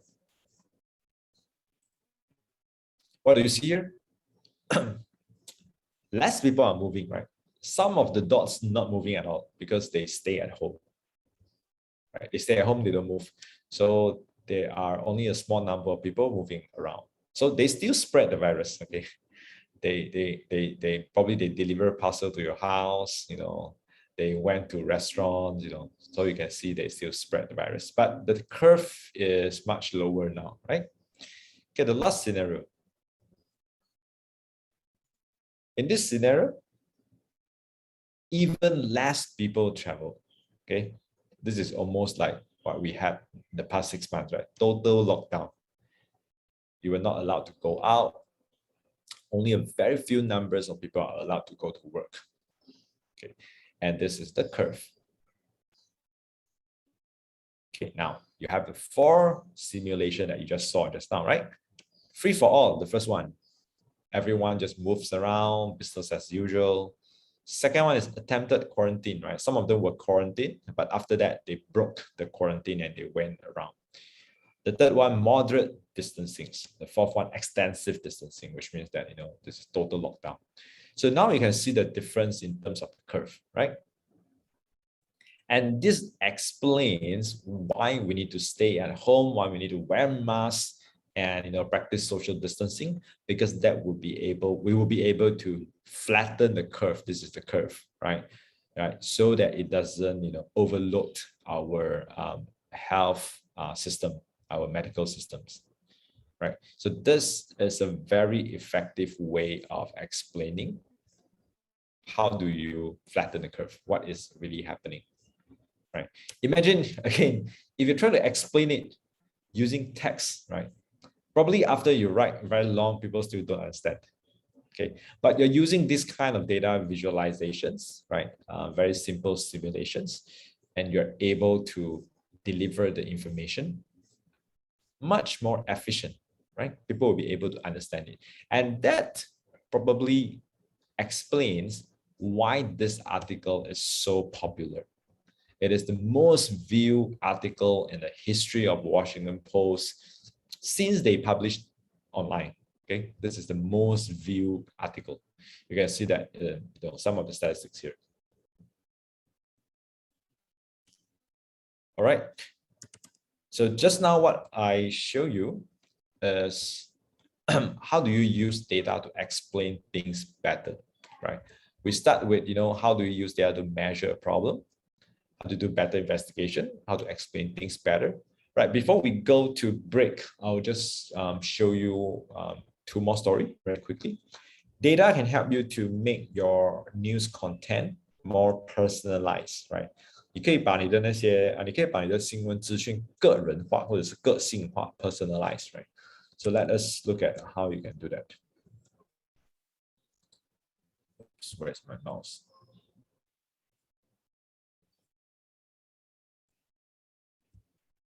Okay. All right. This was a story published by New York Times in 2018. Okay, it is about climate change. Okay, climate change and global warming. The title is "How Much Hotter Is Your Hometown Than When You Were Born?" Okay, I'll need 1 volunteer. Probably, 惠师老师, you can tell us where's your hometown? My hometown KL. Okay, which part of KL? Maybe I can. Ampang, Cheras.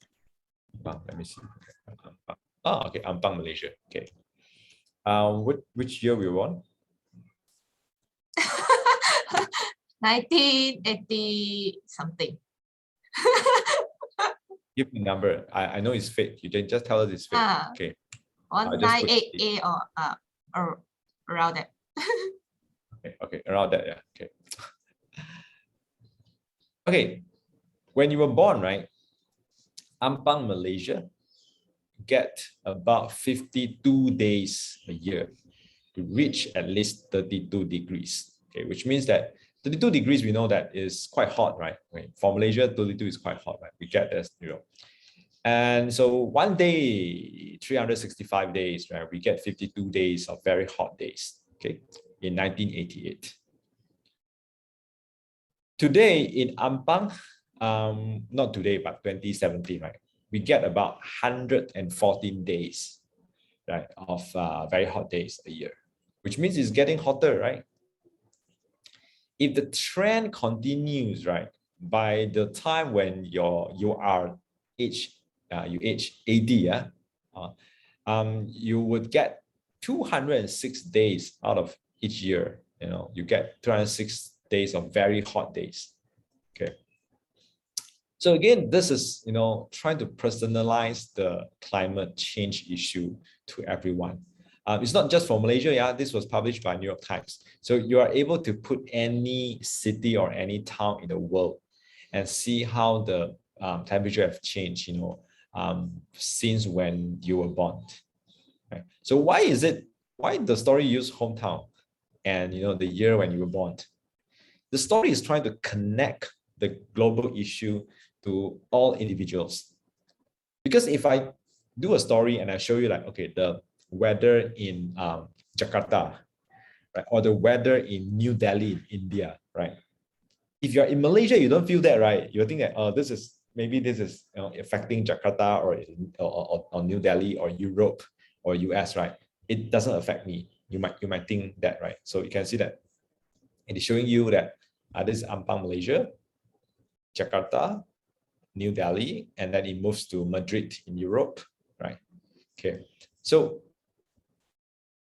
and why it picks your hometown, because we know that if you are studying outside of your hometown, let's say I'm from Johor, right? So of course I'm concerned about my hometown, right? I want to know what happened to my hometown. Shu Fen is correct, right? People are concerned about things about themselves, and they want to know how these global issues affect themselves. So if you want them to learn something, if you want them to understand this issue, one of the best way to do that is to make this issue relevant to each individual, right? But how do you take a global issue? How do we connect it with each individual? Data can help you to do that. In this case, right? It has the data of the whole world, the temperature change for the whole world. Where do you get the data? The data is from scientists, right? Scientists measure the temperature of different parts in the world, right? So they have the data for the past 70, probably 80 years, okay? If you are able to get those data, then and you are able to develop an application like this, right? Then you are able to make your content, your news content, much more efficient, right? And you are able to personalize it. Now, everyone that, you know, open up this web page will get information that is relevant to just himself or herself, right? You're able to see like, oh, my hometown when I was born, how many days were hot and what happening now. So it means that global change or global warming, right? Climate change is affecting my hometown. Okay, so this is one very effective way of using data to personalize your news content. Another story also about personalization is this one. Very interesting. There are much more cases or much more death in Brazil caused by COVID-19 compared to Malaysia. Okay, so this application asks this question: what if all COVID-19 death in Brazil happened in your neighborhood? So let's see. There's only one city I know in Brazil, although I've been to there, but I only know Sao Paulo. Okay, you put in your neighborhood, right? Then it says that this is your neighborhood. Okay, let me do that again. Let me just do the first Sao Paulo, not the second one. Okay. Right, this is my neighborhood. I'm here. Okay, this is Sao Paulo. On March 16, Brazil confirmed its first death due to the coronavirus. So the victim was this guy who lived in the city of Sao Paulo, right? So we simulate that one of the neighbor died instead. Okay, so let's say this first death happened in your neighborhood. A week later, another 46 people died. Right? Let's say all of them live in your neighborhood. Right? Let's say, okay. Today, which is 584 days after the first death, the death toll has reached 407,000 in the whole country. If all of them live in your neighborhood, within a radius of 2.6 kilometers, everybody within this area would die. Okay, this is how big it is if we put all the deaths in a same location. Okay, now you're able to share your map. So why do they do this, right? Because people get numb, right? Every time we look at the numbers, right? If it doesn't happen to anyone that you know, right? You just look at it as a number, okay? But this simulation, actually tells you that this is very serious. If all the death happen in your neighborhood, then within 2.6 kilometers from where you live, right? You won't be able to see anyone because all of them die already because of COVID-19. Okay. Then it tells you that, the number of deaths is as big as this city of what? Sao, blah, blah, blah. I don't know how to read this. Okay. If it happens in Rio de Janeiro, right?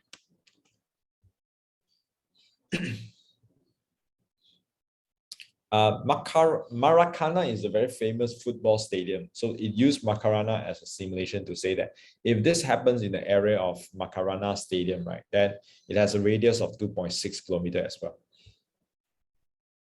Right. Of course, in real life, then it says that, they are not just in one area. These are where, all the death happened in Brazil. So now's the point, right? Since these people were not around you, it may be hard for you to see the scale of those losses in your daily life, right? Nevertheless, even if unnoticed, they all existed here, right? So again, using the numbers and use your own neighborhood, right? To simulate that, and to give you a different kind of impact of the number, of the scale of the death, right? COVID-19 death in the country of Brazil, right? How are they calculating this? How do they know that 400,000 equals to 2.6 kilometers? They base this on their census data. Census 就是那个人口普查的那个数据，因为人口普查会告诉你说每个地区有住多少人嘛，对不对？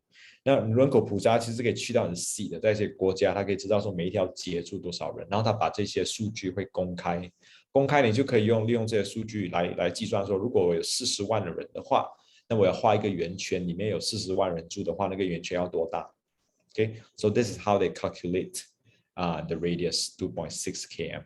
So depends on the different neighborhood. If you put in a different neighborhood, you will get different area size. Okay.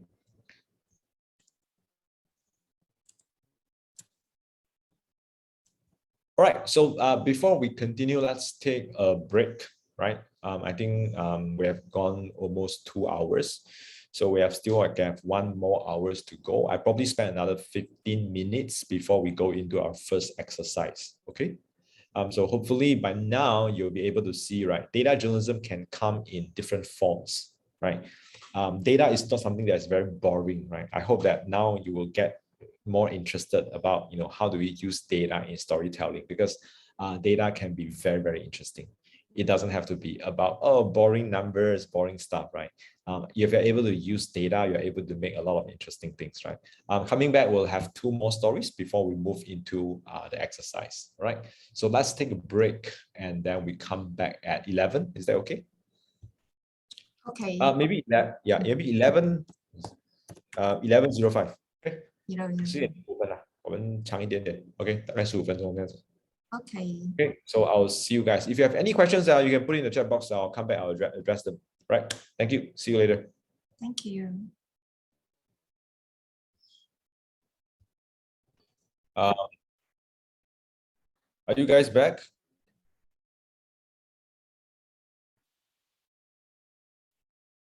Yeah, just let me know if you are back. Okay, cool. Thank you.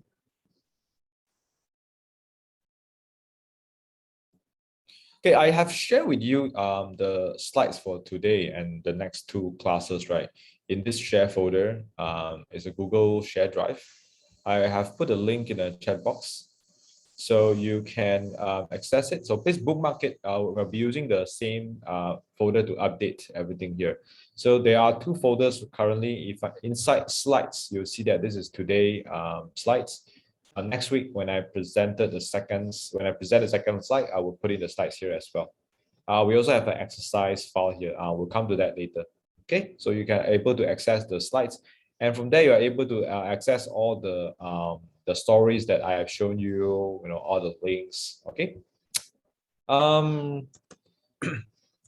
The next, the next purpose of, using, just now we look at, how do you use data to personalize news experience, right?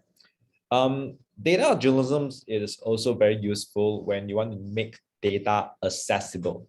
Accessible means that sometimes, data from government or data from certain authorities, right, that are very important, right? But sometimes the data is not accessible. So as a media organization or as a journalist, right, you're able to make the data in a more accessible format, right? Easy to access, easy to read, easy to understand, right? For example, the COVID Now website, right? This is not something by the journalists, right? This is developed by the government with the help of some volunteer programmers, right? But this is a very good example of how you can make data available and accessible to everyone, right? All this data actually comes from the raw data shared by the Ministry of Health, on the platform called GitHub. Okay, it's github.com. Here is where the MOH, the Ministry of Health, updates their COVID-19 data every day. Okay, so if you go to the cases by states, you will see that the data is in a CSV file, right? It is in this format. Okay, a very big table. Okay, starting from the 25th of January 2020 until the latest is the 20th of October, yesterday. This is the data for yesterday. So you can see that if you just publish the data for everyone to use, right, it's very hard to read, right?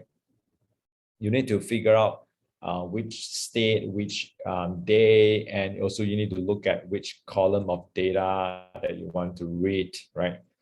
But part of data journalism is how do we convert this kind of data into something that is more visual and more user-friendly. So that's why we have this, okay? Instead of looking at the CSV, we are now able to look at, for example, I want to look at Selangor. I'm able to look at, the latest case here, active case, how many active case, how many local cases, right? Okay, this data actually comes from here, right?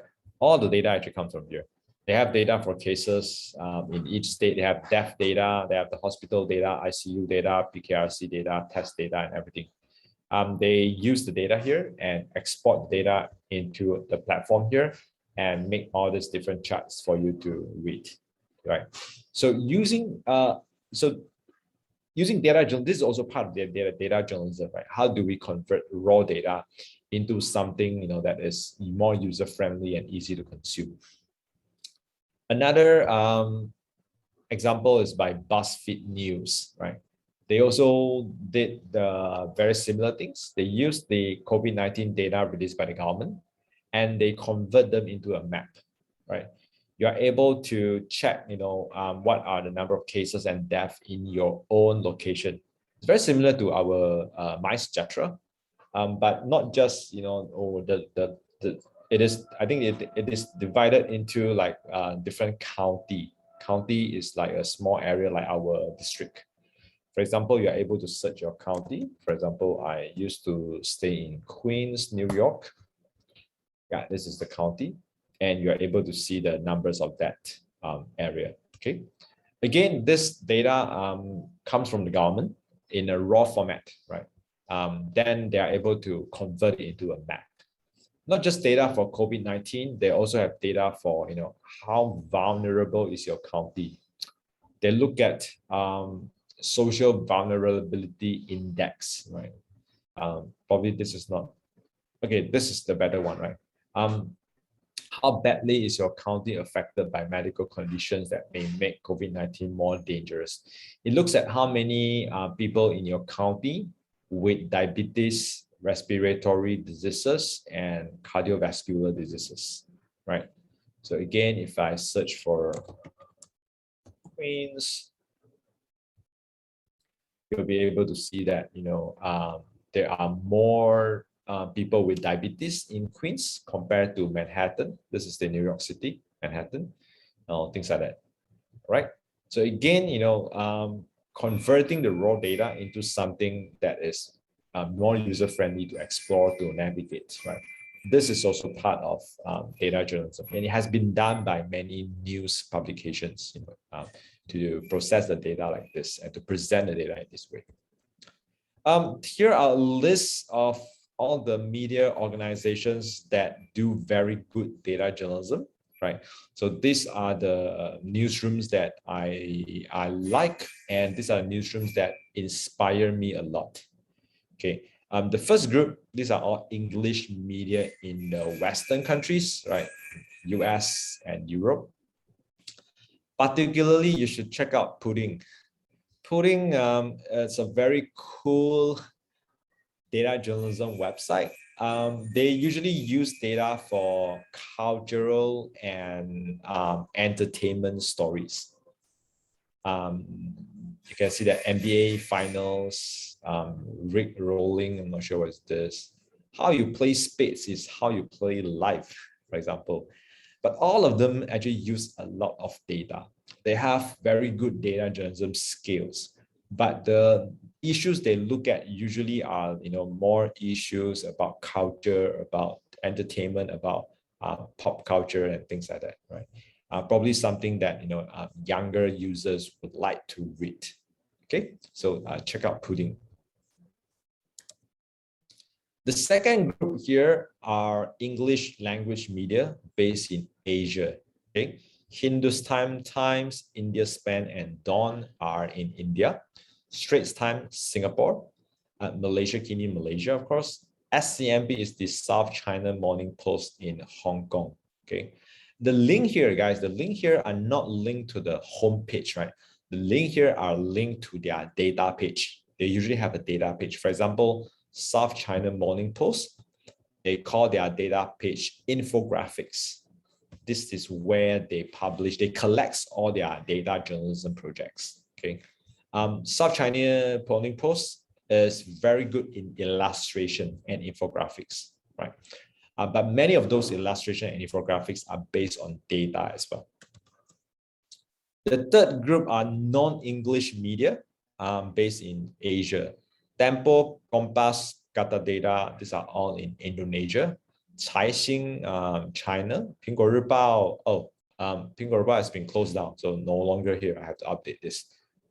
Reader is actually part of Jing Zhazhi in Taiwan, and we have Tianxia. We have Peng Pai from China as well.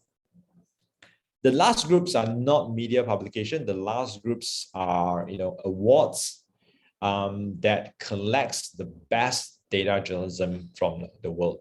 So if you want to look at all the best data journalism projects, check out Sigma Awards or the Online Journalism Awards. There's also a top 10 in data journalism by GIJN. This is updated every week, right? So if you want to look at more examples, if you want to get inspiration, you want to know, how people use data journalism, these are some of the best that you can learn from.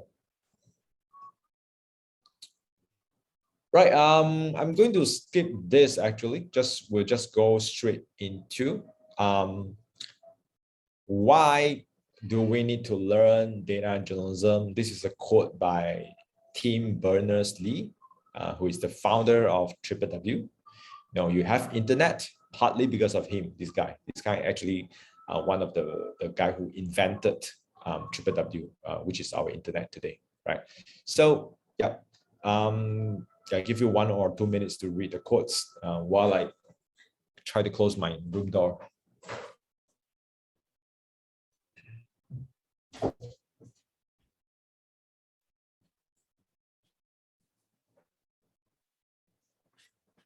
Basically, he is telling us what is the difference between traditional reporting and data journalism, right? So it says that it used to be that you would get stories by chatting to people in bars, and it still might be that you will do it that way sometimes, right? You talk to people. But now it's also going to be about poring over data and equipping yourself with the tools to analyze it and picking out what's interesting. And keeping it in perspective, helping people out by really seeing where it all fits together and what's going on in the country by looking at data. Okay, so this is the difference, right? In the past, we used to talk to people, interview experts. Most of the time we talk to experts. Experts tell us what, and we just print everything that experts say, right? But nowadays, because we have the tools, we have the skills, we are able to look at the data ourselves and analyze it and find what is interesting from the data, right? All the examples that I show you, have this kind of use in them. Another one is a quote from my friend Eva Konstantaras. She is also a data journalism trainer. She's based in Greece. So for her, right, she has this very good quote. Data journalism is harnessing data to measure a problem, identify who has been impacted, what is causing the problem, and what the solution might be. There are 4 elements here, guys. Measure a problem, identify the impact, identify the causes, and the solution, right? So measure a problem, look at the impact, look at the causes, and look at the solutions. Using the power of data, right? Not by talking to experts, but using the power of data. Very little journalism is based on this type of scientific research-based methodology. It is very similar to a social scientist, what a social scientist would do, okay? They look at data and they use data to quantify something or to measure something, right? And this method, right, is trying to uncover the root of the problem rather than just reporting the existence of a problem. So for her, right, I really like her definition, right? She's saying that data journalism is not just to report the existence of a problem, not to tell people that there is a problem, right? But using data to uncover the root of the problem, right? What is causing the problem, the root of the problem, right? I think this is, this really is what I hope like people can use data journalism for. This is also, whenever I do data journalism story, I would try to, achieve this objective. Instead of just showing people the data, showing people the problem, I want to dig deeper into the problem using data. Okay, then it comes to, okay, if we want to do data, what skills do we need? Data are in short form, right? If you want to search in Twitter, it's hashtag DDJ. So DDJ means data-driven journalism, right? DDJ.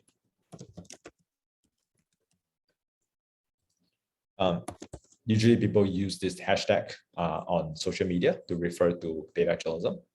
It requires multiple skill sets. It's just very similar to other fields, right? Right now we have many different fields that is cross-disciplinary.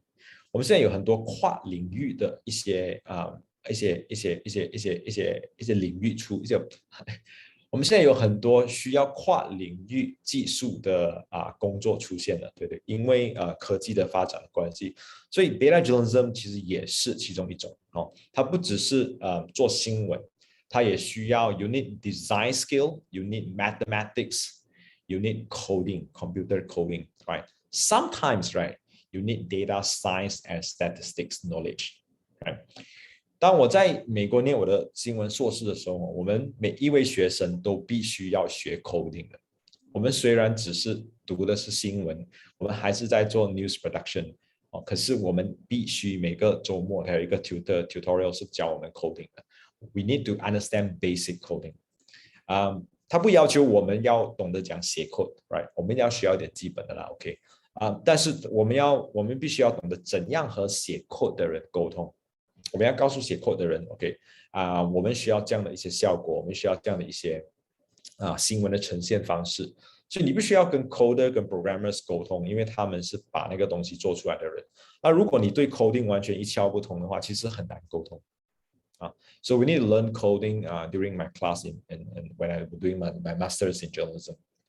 And my master is not about data journalism. Yeah, it's generally journalism, but still they make all master students in the journalism school in New York University. We have to learn coding, right? So it requires multiple skill set. You can see design. Do we need design? Because we want to make our visual elements, our chart, our maps beautiful, right? Our interactive website beautiful. Of course, at the core of data journalism is journalism, what you are studying. Okay, we also need mathematics, right? Without mathematics, how are you going to analyze data, right? But you don't need to have very advanced mathematics. Sometimes simple mathematics is good. Mathematics that you learn in your secondary school is actually good enough. Okay, if you're able to pick up statistics in your college, in your university, then it's even better. Okay, if you study social science, a lot of time they'll have to pick up statistics because they need to understand how do you use data to measure a social problem or to measure the subject that you want to research. Okay, data science is a new field. I don't expect anyone to know data science. So what happens if you don't have all these skills, right? Nobody is going to have to master all the skills here. Okay, then when you don't have all the skills here, which means you need to collaborate or to work with people who have the skill. So 也就是为什么我们在现在很多的这个编辑室里面，或者是在媒体机构里面，我们会看到来自不同背景的人在里面做新闻。比如说当我在美国的这个 PRI Public Radio International， 我在那边工作做 data journalism 的时候，我们的那个团队是3个人3个人，一个是我是记者出身的嘛，对第二个是他是 Al Jazeera 过来的，所以他是做电视制作比较多的。那我们有第三个同事是 MIT 毕业的Computer Engineering 的 Masters， 他有一个硕士从 MIT， 他是读 Computer Engineering。所以我们3个人就一个组做 data 这一块，然后这个同事来自 MIT 的，对不对？他也不是只做 data 那一块，当然他的 data 是他最强的他也包括要写那个故事、写那个新闻，包括打电话进行访问等等的。然后我们这些不是 computer engineering 出身的，是吧？我们也要去学怎么样写 coding， 怎么样做 web development 的工作。所以这3个人虽然我们的背景不同、强项不同，但是我们在工作的时候我们会互相学习，然后让我们的这个技术可以尽量的多元化。也不是说我就做新闻，你就做 coding， 你就做 data， 不是这样来分配的。所以有的时候比较容易的 coding 我也会做掉，我这边会做掉 data， 会做比较难的我可能就叫他帮忙。So this is a current trend in many newsrooms, right? The newsrooms want to attract people with different talents, and they want people to learn skills from each other. So you have skill set from multiple disciplinary. 我觉得接下来的很多的工作其实都需要这些跨领域的知识。你不只是要了解你本身的那个专长，你要知道说尤其是这个科技或者是数码科技方面的一些基本知识都要有，因为很多的这个领域都会涉及到这些东西So in this case, diversity is more important than size, right? You don't want a huge team, but with the same skill set. It's better for you to have a small team, maybe 2 or 3 people, but with diverse skill set.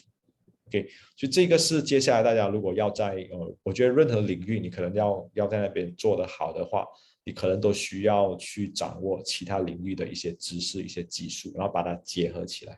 OK。Right now, not right now, but 3 years ago, 2018, right? I can only find this latest study, right? There are at least 27 universities offer special course or special programs in data journalism. There are several in Asia as well. Okay, but not in Malaysia, of course, but in I think in China, Hong Kong, in Thailand as well. 所以这个是要跟大家提讲说，其实 data journalism， 不是一个很冷门的东西。其实大多数的你看美国的话，大多数的这些媒体系其实都有提供专门的这个科系是来读 data journalism 这一块的。Okay, now next part we are going to go to our practical session. Okay, just now I give an overview of what is data journalism. We look at different examples and what data journalism can do, right, in terms of journalism. Okay, next we are going to ask the question. Okay, if I want to start a data journalism project, how do I start? There are two common approaches, right? 两个比较普遍的一个方式哦。这个不是说一定要跟着这个方式哦，但是对入门就刚刚初学者来说，这可能是一个比较好的 guideline 哦。The first is that you have a question hypothesis that can be answered by the data. So you start with a question first. You start with a hypothesis. Hypothesis 就是一个假设。Okay? You start with this first, instead of starting with data. 你不要先去找那个数据出来，你先开始问一个好的问题，或者是制定一个好的假设，然后你再去看能不能够找到数据来回答这个问题。Right. So the second approach is you have a data set that is worth exploring. Right. The first approach is actually better. The first approach is better because it is more efficient, right, than the second approach. Okay. Second approach, sometimes we call it a fishing trip. Why is it a fishing trip, right? Because I give you a data set. You're not sure what question you have. You're not sure what hypothesis you have. So it's like you're going to fish, right? You're going to fish. You go to that river or the lake, right? You're not sure whether there are fish or not. You just go there and try your luck. So it's like a fishing trip. You have a data set given to you, and you are just trying your luck to find something from a data set, right? But the first approach is different, right? You have a question first. You know exactly what you want to find, right? Then you go and find the answer from the data. 所以第一个方式其实是比较好的方式除了说it gives you a clear direction, right?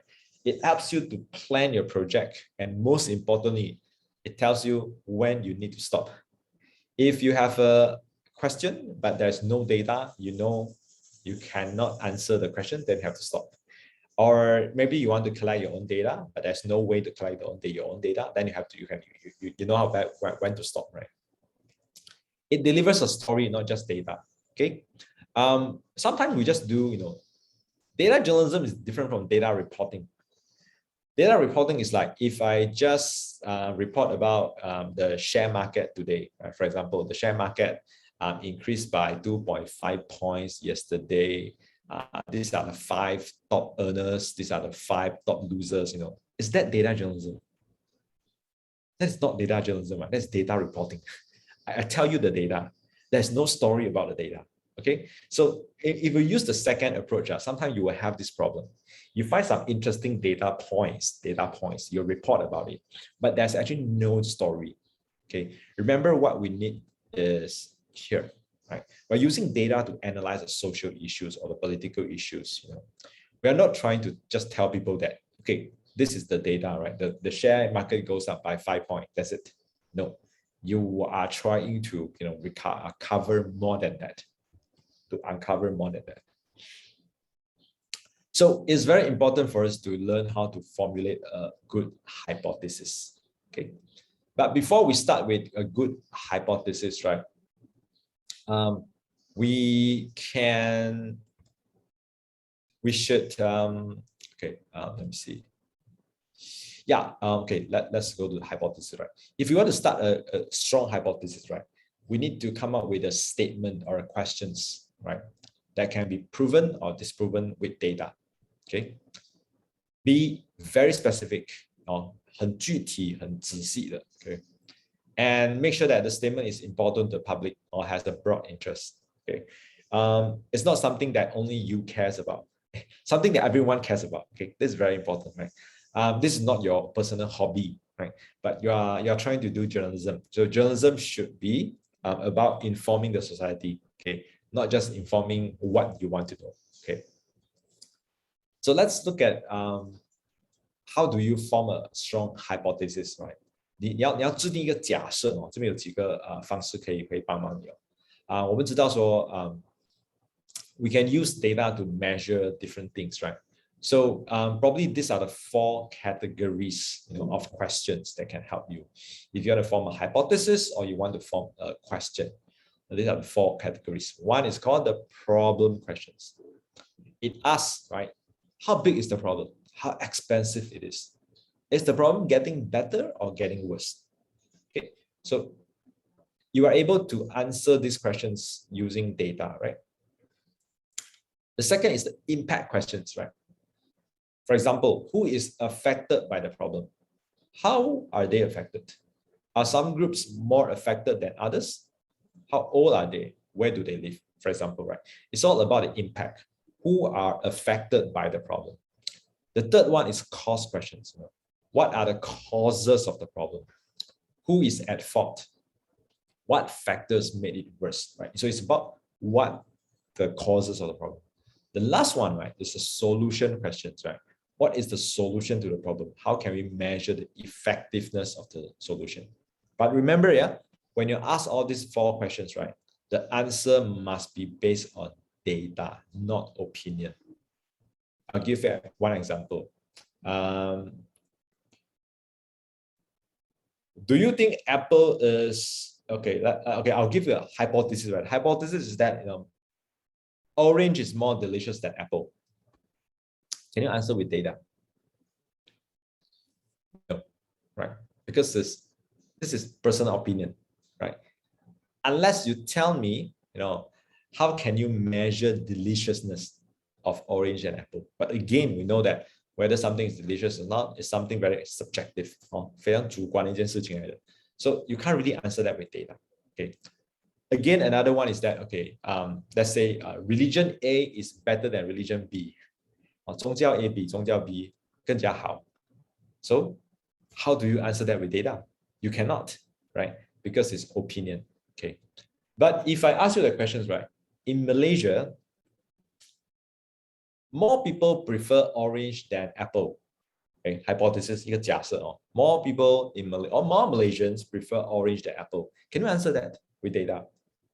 Yes, you can, right? You can just look at the sales of orange and apple. You can do a survey to ask people, you like apple more or orange more? How many apples you buy? How many orange you buy?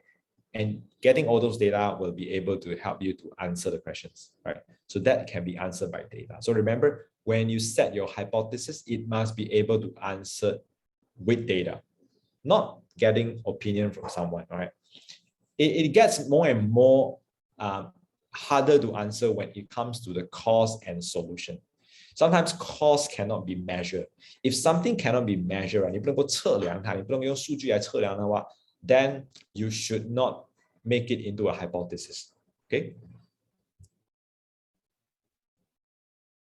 Right, this is where we are going to have the examples. I don't think we have a lot of time. So I want you to do 3 stories, right? But right now, let's do 1 story first, right? The rest 2 stories, you can do it at home, okay? After today's class, then we'll discuss it next week, right? So the exercise is very easy, right? You pick 1 story, okay?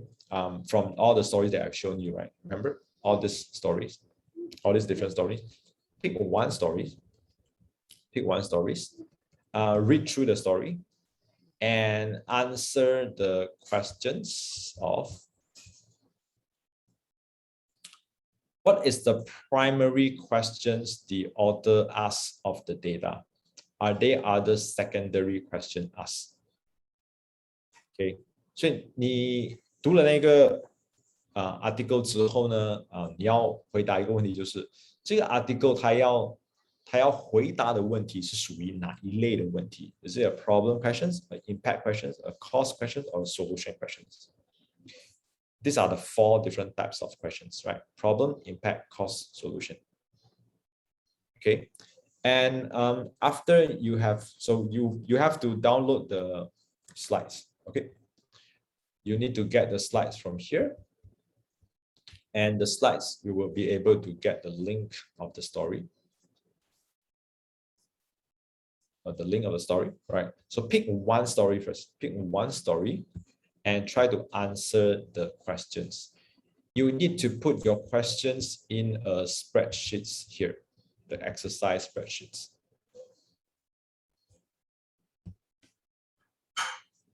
Let me put the link in the chat box.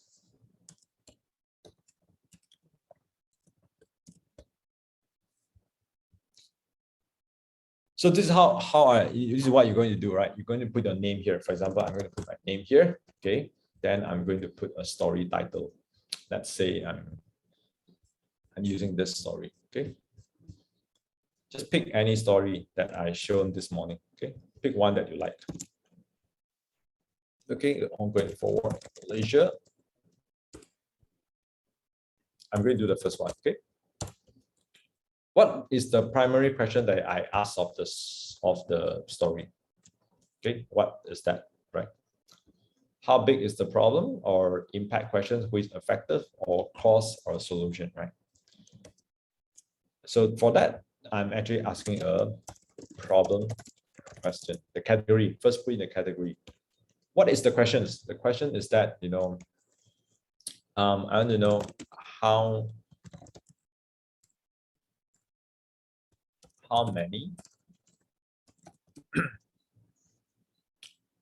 many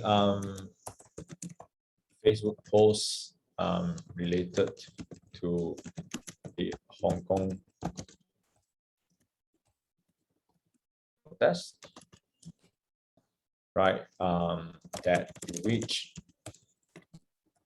Asian audience are misinformation or disinformation.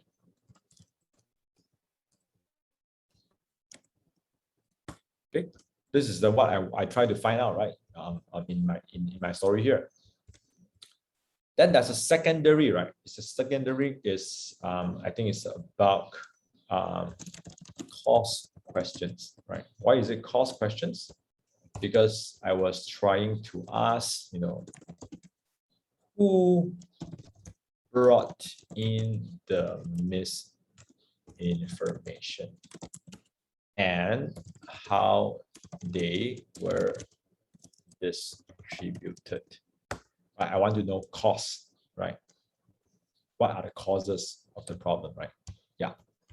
And if you have another secondary questions, you can put in. If you only have one secondary questions, then it's okay. You don't have to put in. Okay. Then the third one for my story, probably I think is impact question. Impact questions means that, how, what is the reach of the misinformation in Malaysia? Reach, which means, who is affected? Okay, who is affected? Right. So this is one example. So you have to pick one story, okay, and try to read through the story and try to see what is the primary question asked. Is it a problem questions, problem or impact or cause or solution? So refer to the questions here. Okay. Why we need to do this exercise is because this will help you to form your hypothesis. If you're able to understand what are the questions asked in a data story, then you're able to identify them. You're able to build a good hypothesis for yourself. Okay. So don't worry about it. I know that this is the first time you guys are trying to do this. So try your best, right? Try your best. There's no 100% right answer or wrong answer, right? It's basically to see whether you're able to understand how do we categorize the problem or not, right? So it doesn't have to be sometimes in some story, right? The primary question probably is not the problem question. Maybe it's a cost question, right? It doesn't have to be a problem questions. And you have to put the questions here. What is the question? First is put the category. Category is 1 out of 4. Whether it's problem, impact, cause, or solution. And what is the questions asked in that article? And the journalist is trying to answer using the article, using data. Okay, using data. Okay, so let's do the first story. Probably we spend about 15 minutes to do the first story. And then you can do the second and the third story at home, right? So just put in your name here. So if you have 3 stories, for example, I will have to put 3 stories, right? So I have to pick 3 stories, okay? So just, yeah, come in here and put down your name first. Then you can go and pick 1 story, right? How do you pick the story? Remember, go to the slides, download it. And or you just open it on Google Drive. Pick 1 story. There's a link under each story. If you want to look at this clip story, you can open it here, right? And look at it. Don't look at the Malaysia case story because I have done that. Okay. You want to look at New York Times story. You click on the link, read the story, and try to answer the questions. The questions is here. Okay, we'll spend the 15 minutes, about 15 minutes to look at your first story before I give you the second exercise, and we will end the class today. Okay, so let's, I'll give you 15 minutes until 11:55. Okay, until 11:55. Then we will wrap up the class today, and I'll give you the second exercise, which you can do it at home. Okay, let's start. Any questions? Put in the chat box or unmute yourself. You know, 可以直接 unmute 啊，直接告诉我你什么问题，这样的话我们比较快。OK， 如果你不太清楚的话，你告诉我你是什么问题。OK， 不要回去了，在那边伤脑筋说怎么样去回答。OK， 现在就问好吗？来开始的，先选一个故事，选一个新闻报道，然后尝试把它归类。尝试就是不是归类，尝试去看他到底要问的问题是属于哪一类问题。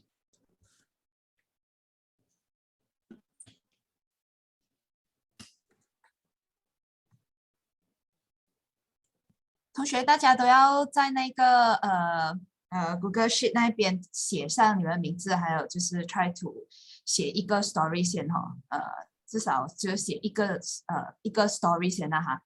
OK， 然后 try to find out 他们的那个 question。OK， 我会算那个 participant 的分数，然后大家请至少找一个故事来写，然后这个也会是大家 assignment 的哈，所以大家请在里面写。如果有问题的话，大家可以发问的哈。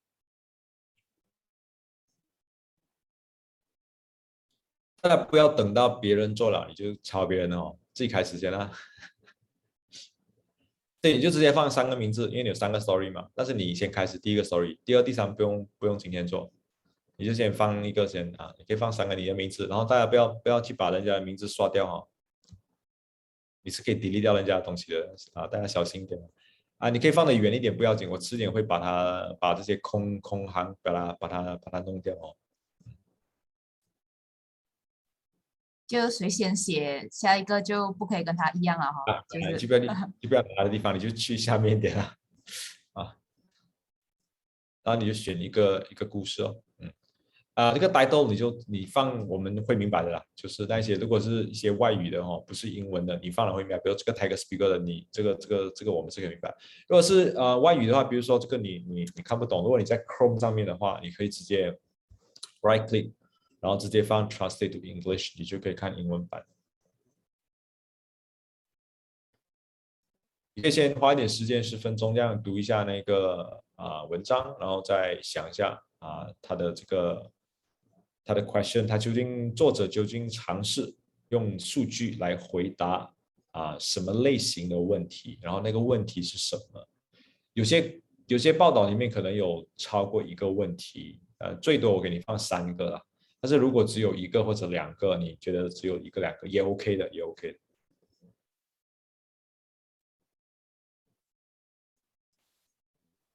我觉得先给他们想，就是他们对哪一个就是新闻比较感兴趣，然后可能对那个新闻他们所发问的问题，可能写一个先吧，因为他们需要一点时间去消化。我看对，先写一个哦，就是先完成第一个可以，然后我看一下，我给点 feedback，然后我们就结束，然后你可以回去继续做其他2个。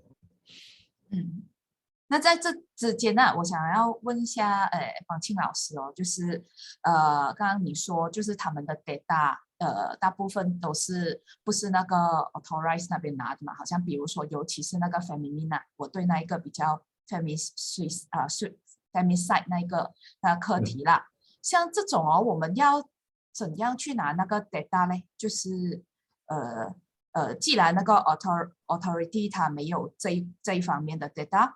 然后记者如果他知道了，对不对？然后他去做这个收集，那是否是怎么做嘞？这个东西有点像之前 Malaysian Kini 它不是有做一系列好像学校的那个 sexual 的那一个议题嘛，对吗？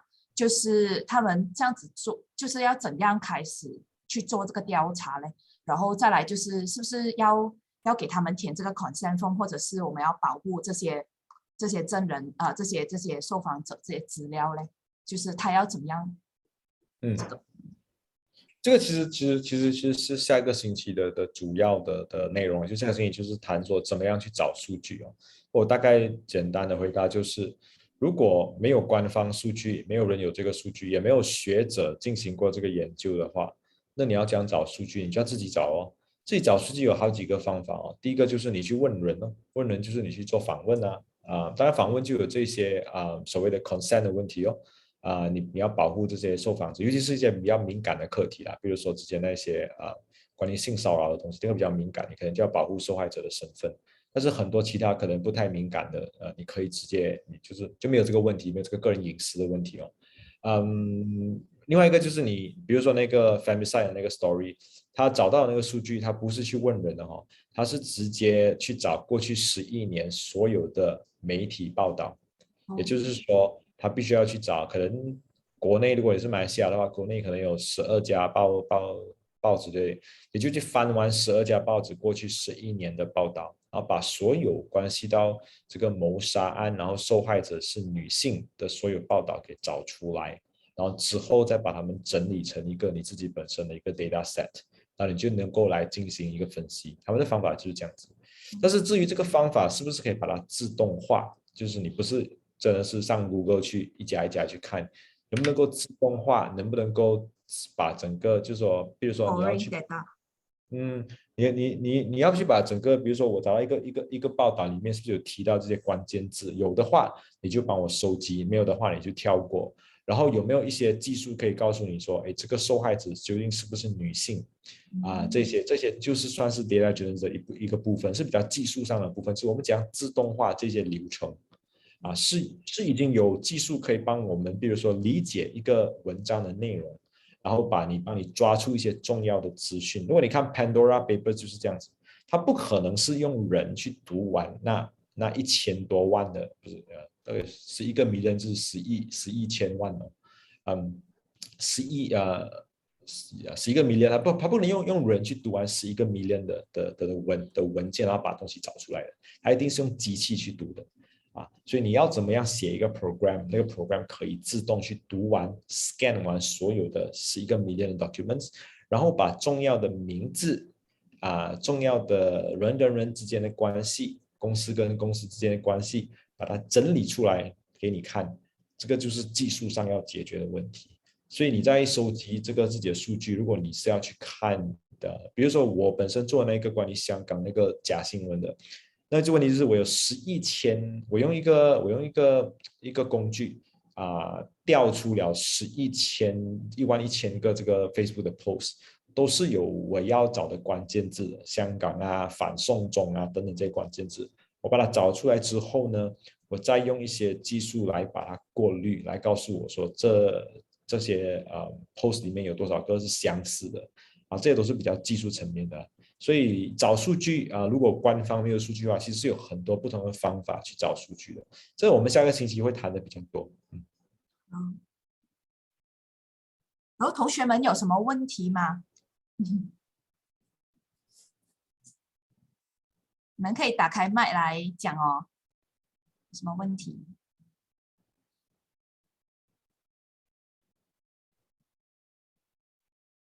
给大家消化一下，下个星期还可以问，没问题。我们有3个星期的课。我觉得在大家在听的过程中啊，可是你们其实也可以想一下你们的 final project 要做一些什么，因为其实你们 final 有2个大 project 啊 ，so 你也可以想一下有什么课题或者是什么东西你可以用来做一个 hypothesis 的。So 广庆老师刚才也是讲了，你们的做 hypothesis 的 approach 有2种啦，一种是你要有一个问题先，然后再去找 data， 另外一个就是 exploring 那个 data set。但是 exploring data set 我不知道，因为其实大家的一个习惯会不会是问很多问题，或者是比较 criticize， 或者是知道这个课题是有这个价值的。So 其实它也是回到我们 journalism 那一边啊，就是那几个 principle， 这个东西是对大众来讲有一些东西要 disclose 的。So 因为你讲 data 其实也是很多种嘛，然后你有兴趣的可能别人也未必就是有兴趣啦。但是其实有时好像刚刚讲那个什么脚车 local 的那个脚车的事情，其实马来西亚哦也是有那个脚车道的，对吧？就是那个bicycle， 可是我们根本没有他们那个 cycle 的 rights， 他们是非常低的。就是我在想，其实不同国家他们关注的课题可能都不一样。So 我觉得大家在 Malaysia 的一个 context 里面，你们可以就是有很多疑问，还有很多的东西是可以透过这一次的很难得的机会啦，学习一下，就是收集数据。虽然我觉得对同学们来讲是困难的，因为很多的 skill set 来讲的话，其实同学们都是要再去额外的去进修还是什么。但是我们就是我觉得最基本的就是从发问问题开始，还有找出那一个敏感度那个 data 的敏感度这样子。对，其实比较重要，其实不是技术那方面啊，技术其实可以找别人解决。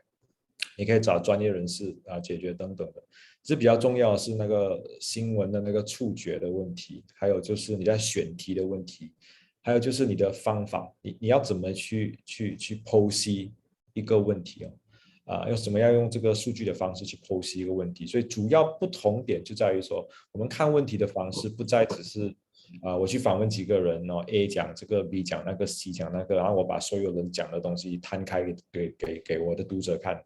然后就完了，就算是一个报道了。我觉得我们要做的是更多的，我们要做的是我们要去找出相关的数据，然后看我们能不能够通过数据来回答我们的问题。这样做的方式有几个好处，就是其实我们可以发现很多其他人没有发现过的东西。另外一个就是其实数据是更有说服力的，比起专家讲这个专家讲那个。比如说一些很简单的课题，比如说2年前马来西亚政府通过了提高这个醉酒驾车的惩罚。当时提高的那个原因是因为越来越多的醉酒驾车的案例，然后在政党的一些政治人物的压力下，政府去修法提高。这是很好的一个数据问题来了。过了2年，我们的醉驾的案子有因为这个惩罚的提高而降低吗？有没有人懂？好像没有人去理对，就这是一个很好的问题吗？这个醉酒驾驶案子在通过这个提高惩罚之后，是不是有上升还是有下降？如果有下降的话，可能这个提高惩罚有效哦。但是如果没有下降，反而上升的话，当时我们修法就白修了嘛。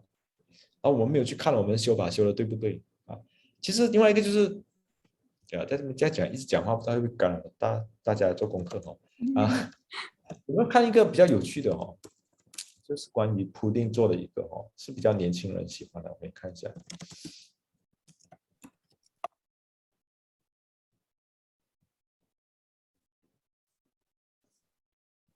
这是关于性别的但是他看的东西就是我们的这个牛仔裤的 pocket 男装跟女装的那个 pocket 的 size 到底差多远？这个很有趣的。他们去 supermarket 找了80个不同牌子、不同款式的牛仔裤，然后去量他的 pocket 的大小，男生和女生哦，然后来告诉你说，男生和女生的 pocket 是差很远的啊，这个就是平均女生 pocket 的大小，这个是男生 pocket 的大小，这也是数据新闻了啊，你看到吗？女生的这样小，男生的这样大，然后其实女生的 pocket 基本上是没有用的，连一支笔都放到很窄，连你这些手都放不完，其实啊，男生的是可以放手，女生是不可以放手的。你放电话是也是像塞到刚刚好的，OK， 所以为什么女生的 pocket 是这样小个嘞？ Fashion fashion 不是做的不实用的，然后他甚至把整个 database 做出来说 ，OK， 你可以去找这个 straight 还是 skinny， 然后哪一个 brand 的那个jeans， 哇哦然后什么样的价钱，然后就可以看它的大小的差别哦。然后你还可以看不同的styles 咯 ，straight 和 skinny 咯，然后还看 back pocket，back pocket 就差不大，back pocket 差不大，主要是前面的 pocket 差得很远。所以大家可以想想身边一些这样的课题它未必只是做娱乐哦，这个其实是跟男女平权是有关系的哦。蛮有趣为什么女生的 pocket 是这样子不实用呢？完全不实用那个 pocket 干嘛还要做 pocket 所以这些东西其实可以想叫年轻人比较喜欢的一些文化上的东西一些我们一些既定的一些社会的一些 perception 都可以用这个数据来进行一些分析，可能会得到一些很有趣的一些看法。然后这个数据是自己去收集吗？难吗？不难啊，就然后你可以看他们有告诉你说他们是怎样子去找到这些，他们就去一家 supermarket 去在 fashion store 在当场进去试衣间，把它全部带进去，然后在里面量咯，拍照跟量，然后当然是没有买的啦，就进去里面量完了过后就走，就是第二间，就这样子收集了80款的这个牛仔裤，这个我没有放在里面，这个我可以放在那个 chat box， 大家有空可以看一下，这蛮有趣的。Pudding 做很多这样比较有趣的一些 story， 大家可以去看一下。好，我们看我们时间也差不多，我们看同学做到怎样。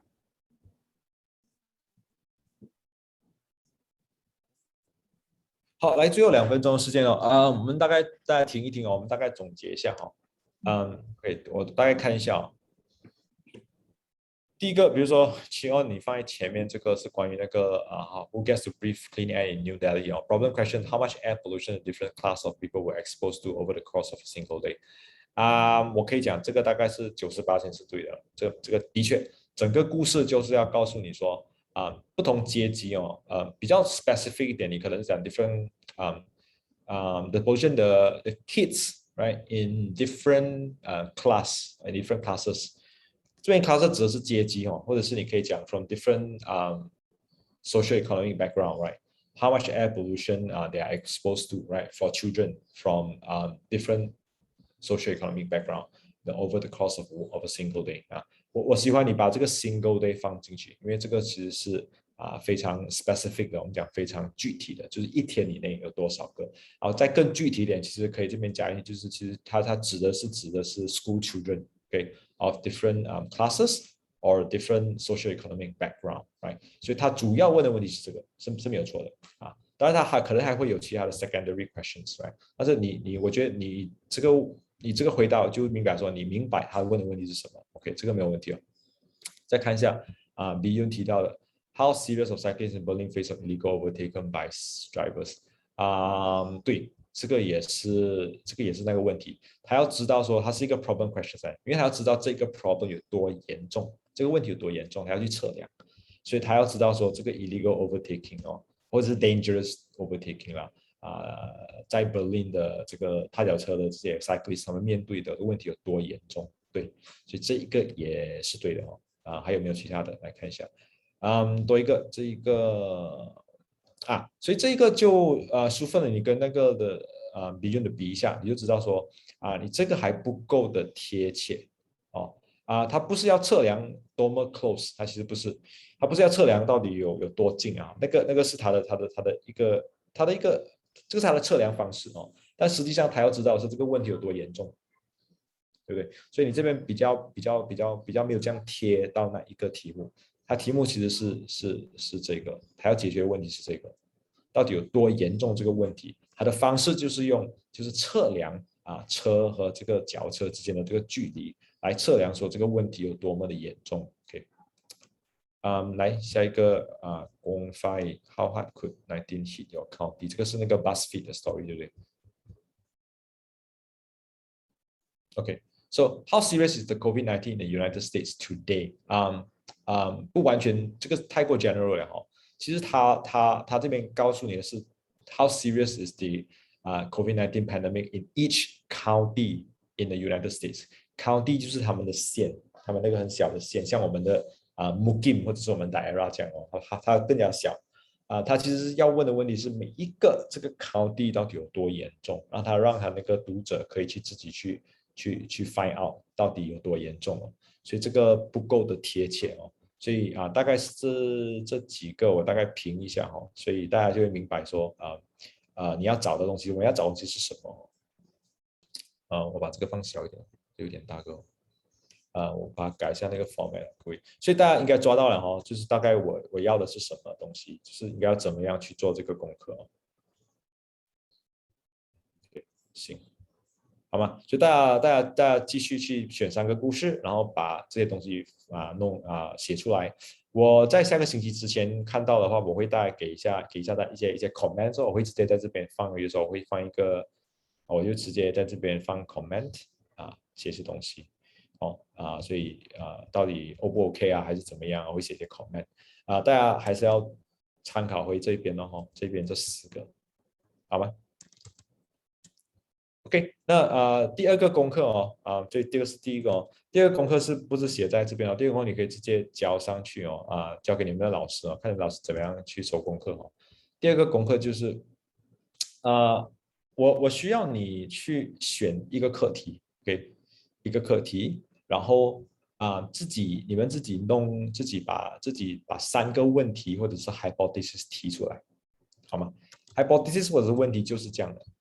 这些就是所谓的问题 ，hypothesis 它可能问题其实是一体两面哦，就有点像比如说，我给大家看一下这个，OK，tips to a strong hypothesis OK， 你看这个是一个 hypothesis， 我们讲把 hypothesis 做得比较好 ，OK， 来，我们看一下第一个 hypothesis， 它是一个比较笼统的一个 hypothesis。Children in this country are dying of malnutrition，OK，这个国家的儿童因为营养不良而死亡。这是个假设，对不对？这不是一个问题假设，对不对？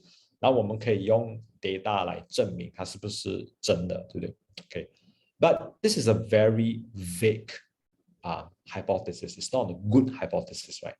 Because if you want to measure this, right, you are not sure what data you need because it's too general.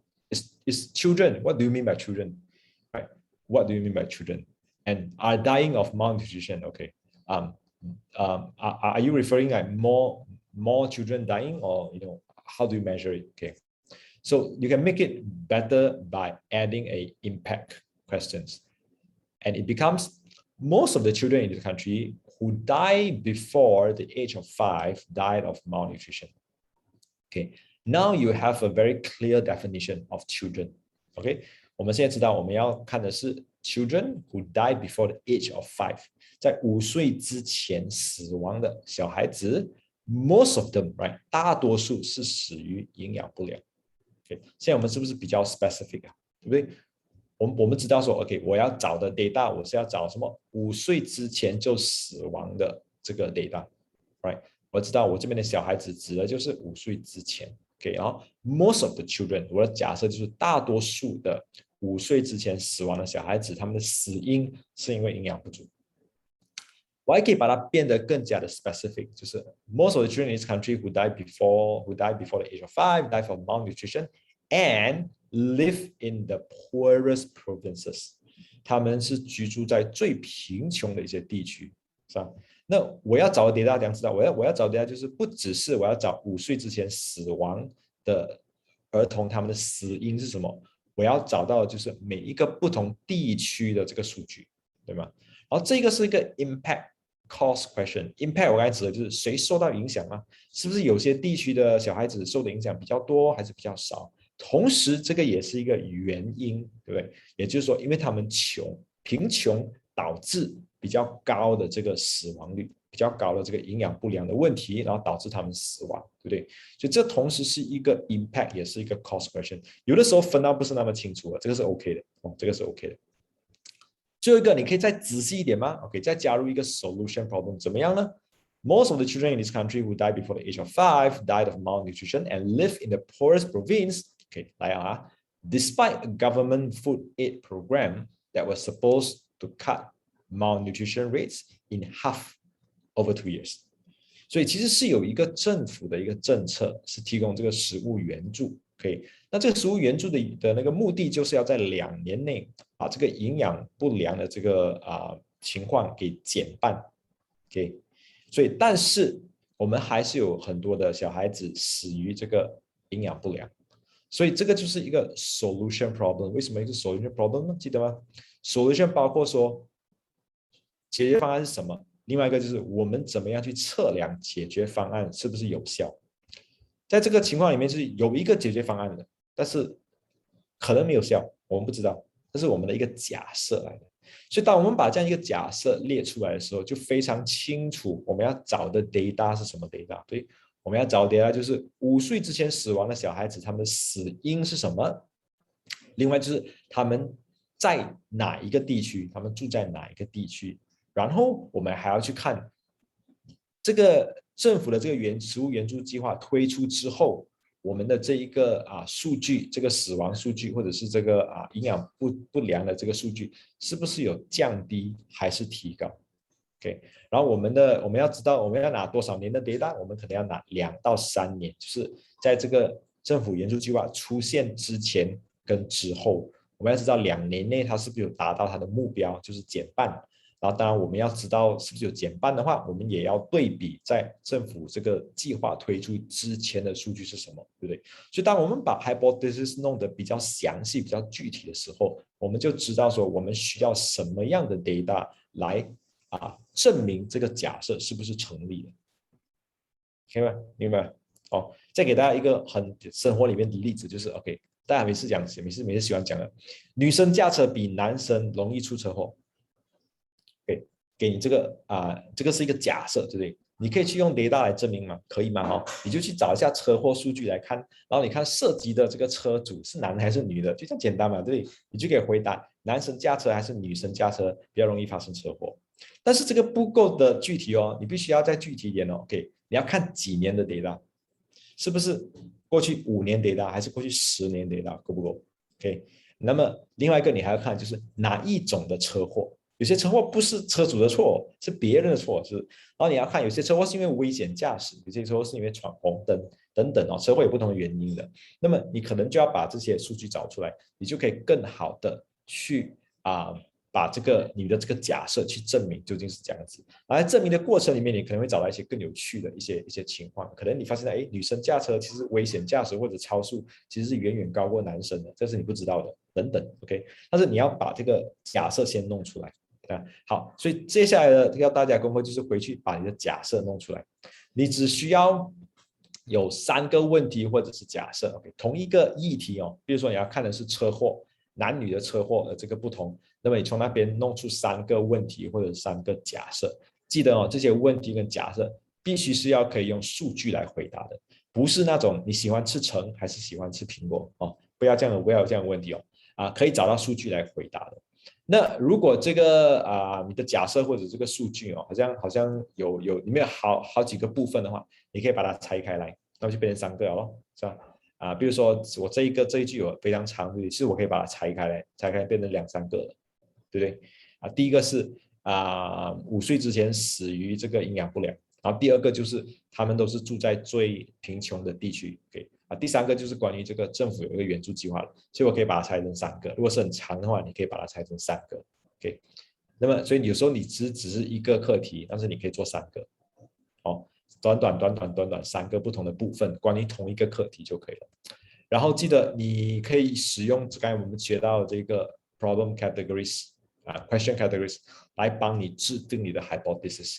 究竟你要问的问题是 problem、impact、cost 还是 solution？OK，然后最后一个就是你需要什么样的数据来证明你的这个假设，或者是来推翻你的这个假设。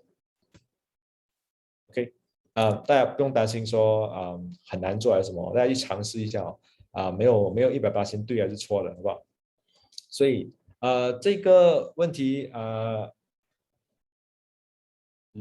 所以我要问一下老师，应该讲功课啊？